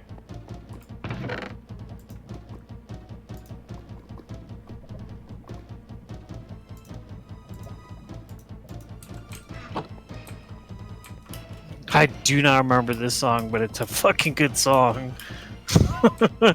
Like, it's like just metal. It's so over the top, but it's good. Yeah. But there's one song by Avatar that I love. It's called "Hail the Apocalypse." It's "Oh, hail the apocalypse!" Raw. Yeah. I'm such a fucking nerd when it comes to music. I mean, you know, I mentioned, let's see, Radiohead, video game music, and a lot of Chopin and Beethoven. Like, half the time I'm driving to work, I'm putting on Beethoven and Chopin, and... Oh, not me, dude. That music just... I love it so much. I love classical music. I am hardcore death metal when I'm driving. Like, when I say hardcore death metal, I mean like Mushroom Head, oh shit, is it Lambs of the Slaughter? Is that the name of their names? Five Finger Death Punch I wouldn't call hardcore, but they got some pretty good hard music. Yeah. I think I told you what my next big project is, right? Like now that once we get the house, I'm not sure you might have. I'm gonna be building the truck, my pickup truck, my race truck. You're gonna build a truck? Yeah, I haven't told you. No. No, you have not. So for a long time, I've been doing lots of reading up, and I used to have a pretty fast car back in the day that I was always working on. Yeah. But I decided that I want to go with a 1942 Chevy pickup truck. It's called the Chevy Advanced Design Series. It had a front grill with 5 bars in the front, and I'm going to throw it on top of a 98 Chevy S10 chassis. So basically, you take the frame of the bottom frame of a Chevy S10, and you put this big cab on top of it. And then I'm going to take a 454 V8, which is 454 cubic inches inside. That's the displacement of inside the pistons inside the combustion chamber. Mm-hmm. Bore it out, and you can buy them prefabricated this way. Bored out and stroked, which means it has a longer, as the piston goes up and down, it actually has a longer stroke. And that actually increases the displacement, so it go from a 454 to a 540, Wow. which is about a liter per cylinder, which is like an 8-liter, 9-liter engine. Oh, Gonna put a supercharger on it, and then it's gonna be ethanol, and ethanol is the flex fuel shit that you see on the the yellow gas. mm-hmm. And it's basically alcohol. It's 115 octane, but Yeah. you have to have special parts for it because it'll actually corrode parts. So you can get ethanol injectors. Uses more gas, but you get better fuel economy. You don't put out as much emissions, and you get shit tons more horsepower because you can add more boosts. So I had all the specs written out, dialed in. I've done maybe 2 years of research, 3 years of research on this, getting all the parts and everything. I've got a notebook just full of everything from like valves to the whole 9 yards, right? So then I was looking online, and I found a guy who built a racing boat motor with literally the exact same specs that I had, with a few minor adjustments, right? So when I was specking out this motor, I was guessing about 900 horsepower. 900 horsepower is a lot of fucking horsepower, right? Yeah. I mean, it's got some get up and Yep. go. But after after we were reading up on this motor, and we saw a video of this racing boat motor with the exact same specs as mine, 1,450 horsepower. Damn. What are you gonna do with all those horses? So I'm gonna build up this old truck, and I want it patina, like I want it rusted color, and I want it looking something like it came out of a Mad Max movie. And I'm gonna spray paint the words in like the font from the movie "Witness" on the back, on the tailgate. And I'm basically gonna have no air conditioning. It's gonna have 2 doors and giant fat rear tires, and it's just gonna be a looker, like a show car that I'm just gonna drive around. That's just gonna be, the headers are gonna come right off the block, and they're gonna be maybe a foot from the block, so you just got these pipes that stick out of the fenders. Huh. Like, it's just gonna be a big bad motherfucking V8. So whenever I'm driving, I love listening to death metal, hard metal, because like I'm imagining that I'm gonna be driving my truck one day. But yeah, the guy was selling his motor for $20,000 built. Oh wow. Yeah. And then my wife wants a '69 Chevelle, which is just the sexiest car of all time. Sweet. I wouldn't mind having a Tesla. Upgrade my Prius to a Tesla. I think Teslas are really cool. They're fast. Mm-hmm. They're just not for me. Oh, that's fine. Yeah, me and you are very different when it comes to cars and stuff. We all have our interests and our hobbies, and for me, I don't have any interest in cars beyond the ability to get me from point A to point B. So I posted a picture in Old Folks. That's the car my wife wants.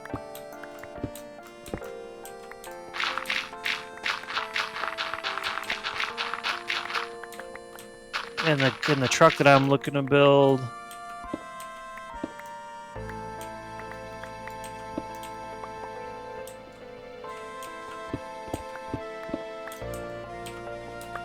Let me see if I can find one.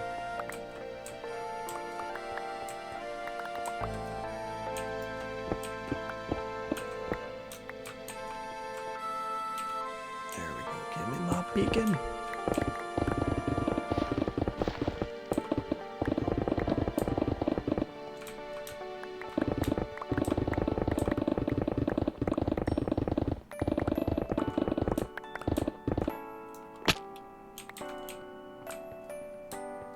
So that's the pickup I wanna restore.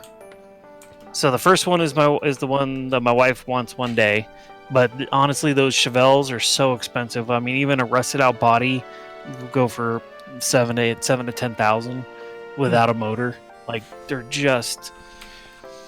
so hard to get. And then that pickup truck that I want, and the reason I want that year is because after everyone came back from World War II, that was the truck everyone bought. Like I said, that's like the truck that rebuilt America, right? It's called a 5-window. Yeah, so rusted out, grungy patina, with this, and I want to go with everything black and copper coated fittings on just the engine. Like the rest of the body is all rusted and shit, but I want the engine like a flat black with copper fittings. And just a buttload of horsepower and giant fucking rear tire. Like the drag style. Mm-hmm. With a big blower on top. Well, I wish you all the luck in the world in your endeavors. I'm sure you'll pull it off and it'll be amazing. Yeah, it'll be a several-year project. Like, I don't know shit about transmissions. I know some about But check this truck out. It's just got the blower sticking out of it. So that's actually the blower I'm looking at. It's the Blower Shop is actually the name brand, but that's like a I forget the name of the blower type. It's like it's basically a supercharger, but it's got that big scoop on the Awesome. I think that's a Dodge or a late model Chevy. I don't think it's a 52, but it's got the big tires in the back, roll bar. And then, shit, there was one more picture I wanted to, now I can't remember. Shit, what's the name of that transmission?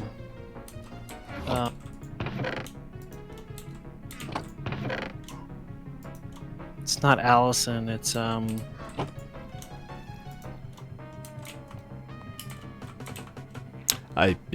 mean, I know none of what you're talking about. I don't know what any of this means. I know that there are tires on cars, and I know that they have transmissions, and I know what the transmission does.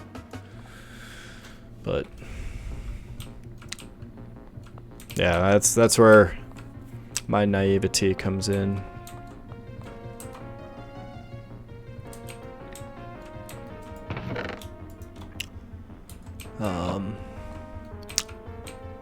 I promise there's actual stuff in this world that I know a lot about, just not cars.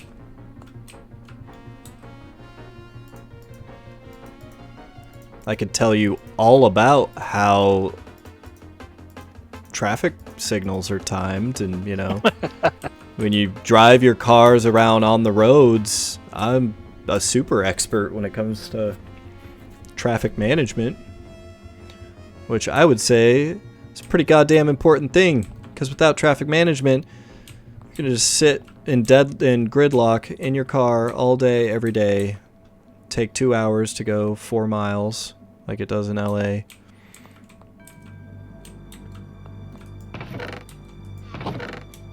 What the fuck is the name? this?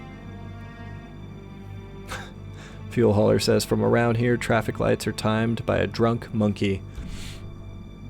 Yeah, that's possible. But the more likely cause is, well, either they're not timed at all. You know, a lot of cities just have their traffic signals run free, which basically means, you know, hoping the detectors that are in the pavement work, the loop detectors, they just pick up when there's a call on a phase. So if like your eastbound throughs got a call on it, then you know, when it's done serving the other phase, it'll turn the light and literally just turn the light in the different directions based on demand. But if you actually have developed coordination, which, you know, all cities should do for their major corridors, you know, they're supposed to design them in a way that as soon as you start at the beginning of a corridor, the light turns green, and say you're the first car in line and you go, if you drive the speed limit, let's say it's 45 miles an hour, you should be able to drive down the entire corridor and hit all green lights. If I drive the speed limit. Yeah. Yeah. What's so funny about that? I don't I'm just understand. like talking about this car I'm building with 1,400 horsepower. It's like 45 miles an hour might get me out of first gear. Well, Right. what a lot of people don't realize is speeding actually makes everything worse because, I mean, think about it. If you're going too fast and they've designed the signals with the proper offsets so that the next light turns green right as you're pulling up, let's say you get there 10 seconds earlier because you're going so fast, you're going to have to actually brake and stop at the red light, whereas if you were just going, you know, the normal But free flow it- speed, you'd be but able to go see, through and not even touch your brakes, not put any But I wear and think you're tear on your missing- brakes. I think you're missing the point of I am. why. I am. Okay. Yeah, The reason I is get it. because it's the act of just driving fast and, you know, enjoying fresh air and listening to Yeah, sure. the motor and, you know. Yeah, I mean, yeah. Like I said, we all have the things we're passionate about, and I'm not saying there's anything wrong with that, but and there are certain, you know, especially driving down country roads and stuff. Yeah, that makes total sense. And that's the one thing I keep trying to impress on everyone when I'm talking about building this car. You can't have a car like that, or, you know, they've got these Dodge Hellcats now that are, you know, 900 horsepower, you know, just ridiculous. If you try to like gun that shit on a city street, you will kill yourself or somebody else. Like, Yeah. those cars are made. Oh yeah, there's a lot of fucked up videos of assholes showing their cars off and not realizing how much fucking torque their vehicle has and just going into a tailspin into oncoming traffic. Well, and the problem is streets are not meant to grab race car tires like a strip is. Yeah. Like a drag strip is like pre-treated with like this sticky substance that they actually spray on the strip, right? And then you flatten your tires to get, you know, more surface area, and you spin your tires to get it hot. So it literally glues you to the road when you're on the strip. When you go on a street, you don't have any of that. So people will take this 900 horsepower engine and, you know, do a burnout like they're fucking cool, not realizing that their car is literally floating across the fucking road. It's like driving on black ice. Like, you can't fucking steer it. Yeah. So that's the problem with I think a lot of these cars get bad Well, and bad rap. I think and loud. I think street racers are the fucking scum of the earth. What type of street racers? You talking about, like, People- Honda Civics? No, people that go race their vehicles on fucking city streets where other humans are driving. Guilty. They're fucking scum. Totally guilty. Dude, there have been so many people, innocent people, that have been killed because of that. I Like, was that's young fucked and up. dumb. Well, yeah, I mean, I I would hope you're know. not doing it now. In a fucking Jeep Wrangler? No. But no, I've been in a car with someone who decided they wanted to, like, show off how much testosterone they had and decided to fucking floor it down Speedway And I've done that more times than just I can yeah, the number of close calls that this asshole made, and I don't know, man. I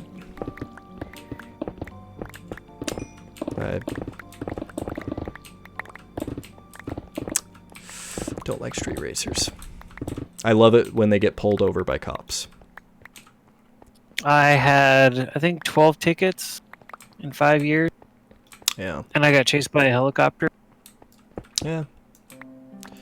Yeah, not a, call me a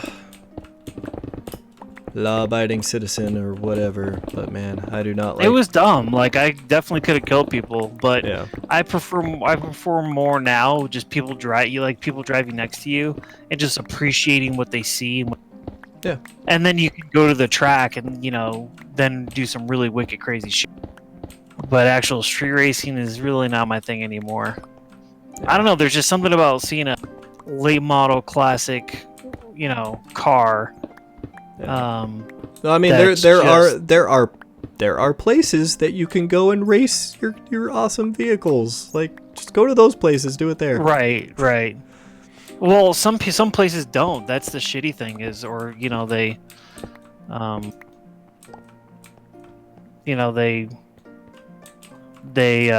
they ban that stuff. So then they have no place, right? That makes it a lot harder. Yeah, that's true.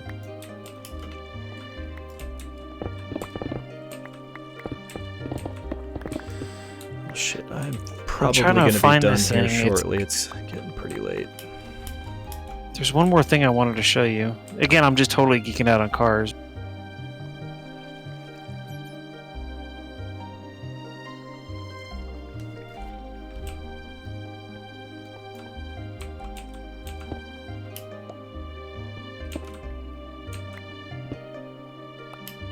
Now, geeking out on awesome overpowered computers. That's... Here we go. Found it.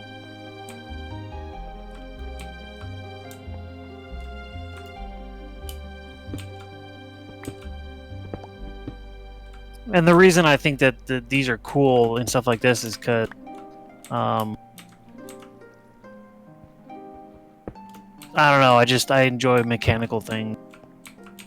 Yeah, fair enough. I can get that. Just like I enjoy. if you get a chance, I take a enjoy look electronic things. Take a look at old people.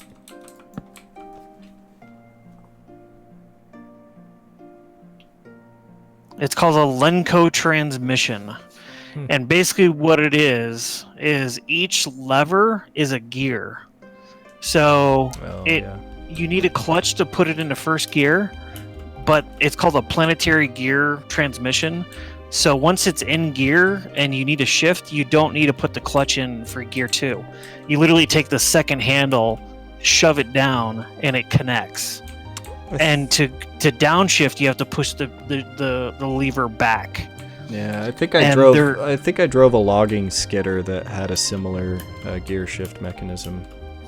Yeah, and the cool thing about it is you can take off each gear section, and adjust your gear ratio or replace it. So you can actually go from 4 gears to 3 just by taking off the end piece, right? It's how the whole machine works, but it gives it a very like steampunk-ish feel to it, Yeah. But those transmissions are actually rated up to like 3,000 horsepower, like the real high-end ones. But I just think there would be something really cool about old pickup truck, rusted as shit.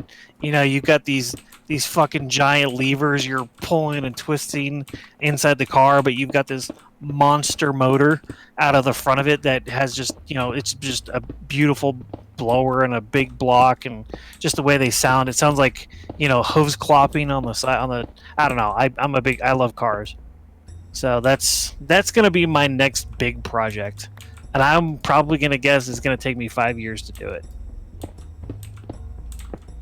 Just because I'm going to build everything myself. That includes assembling the entire motor. So getting just a bare block, putting the pistons, measuring everything with a micrometer, the whole 9 yards. Yeah. Probably get Sounds some like a help with fun the project. suspension and shit. But Anyways, I'm done nerding out about cars. Unless someone wants to instant message me and we can talk about cars.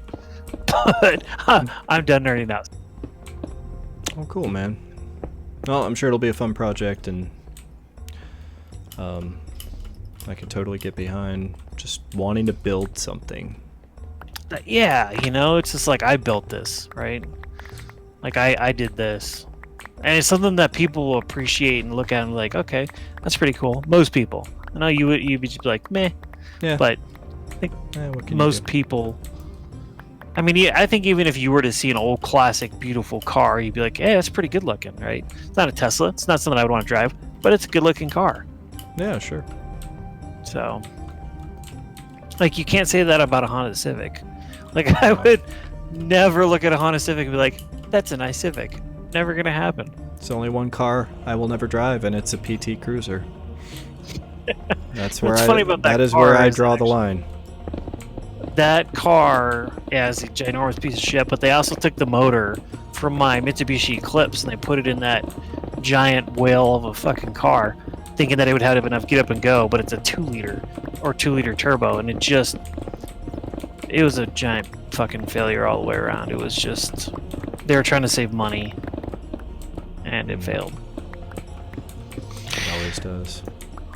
Yeah.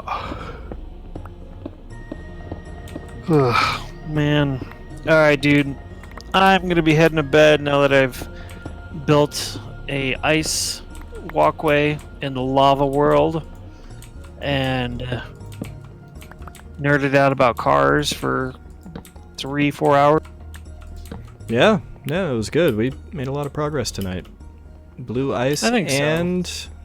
and our tunnel got extended pretty significantly.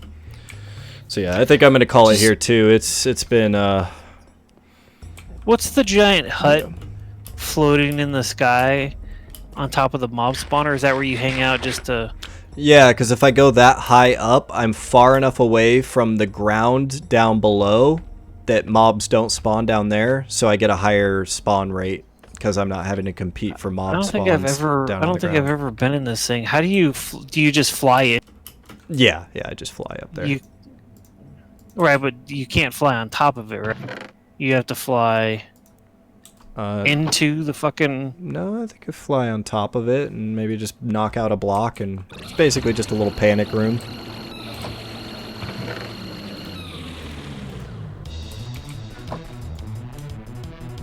Is it a panic room because you panic when you look down? I don't know. I like how you built a chest up here that can't open because it's blocked off. Well, when I first built it, it was just a platform, and then I think it was after they added phantoms that, like, when I would AFK there, I had to add that roof so that I wasn't getting Oh shit, attacked by phantoms, yeah. I probably shouldn't hang out here. I do have my wings on. Okay, good.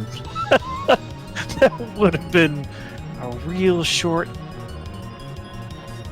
Yeah. Well, good night, Rasinka. What's today's? Saturday? Yeah, well, Sunday now, technically. Right, yeah. Okay, well, so next week then? Yeah, I think so. Shit, my stream is dying right now, so I guess this is the universe telling me I should stop my stream because all my frames are dropping anyways. But yeah, Alright, man. sometime Well, next week I'll let you know, maybe Thursday. You know, we'll just play it by ear. Alright, dude. Cool. Well, had fun. Talk to you later. Later, Yeah, man. everybody. For sure. Later, dude. Good night, everybody. I'll see you guys next time.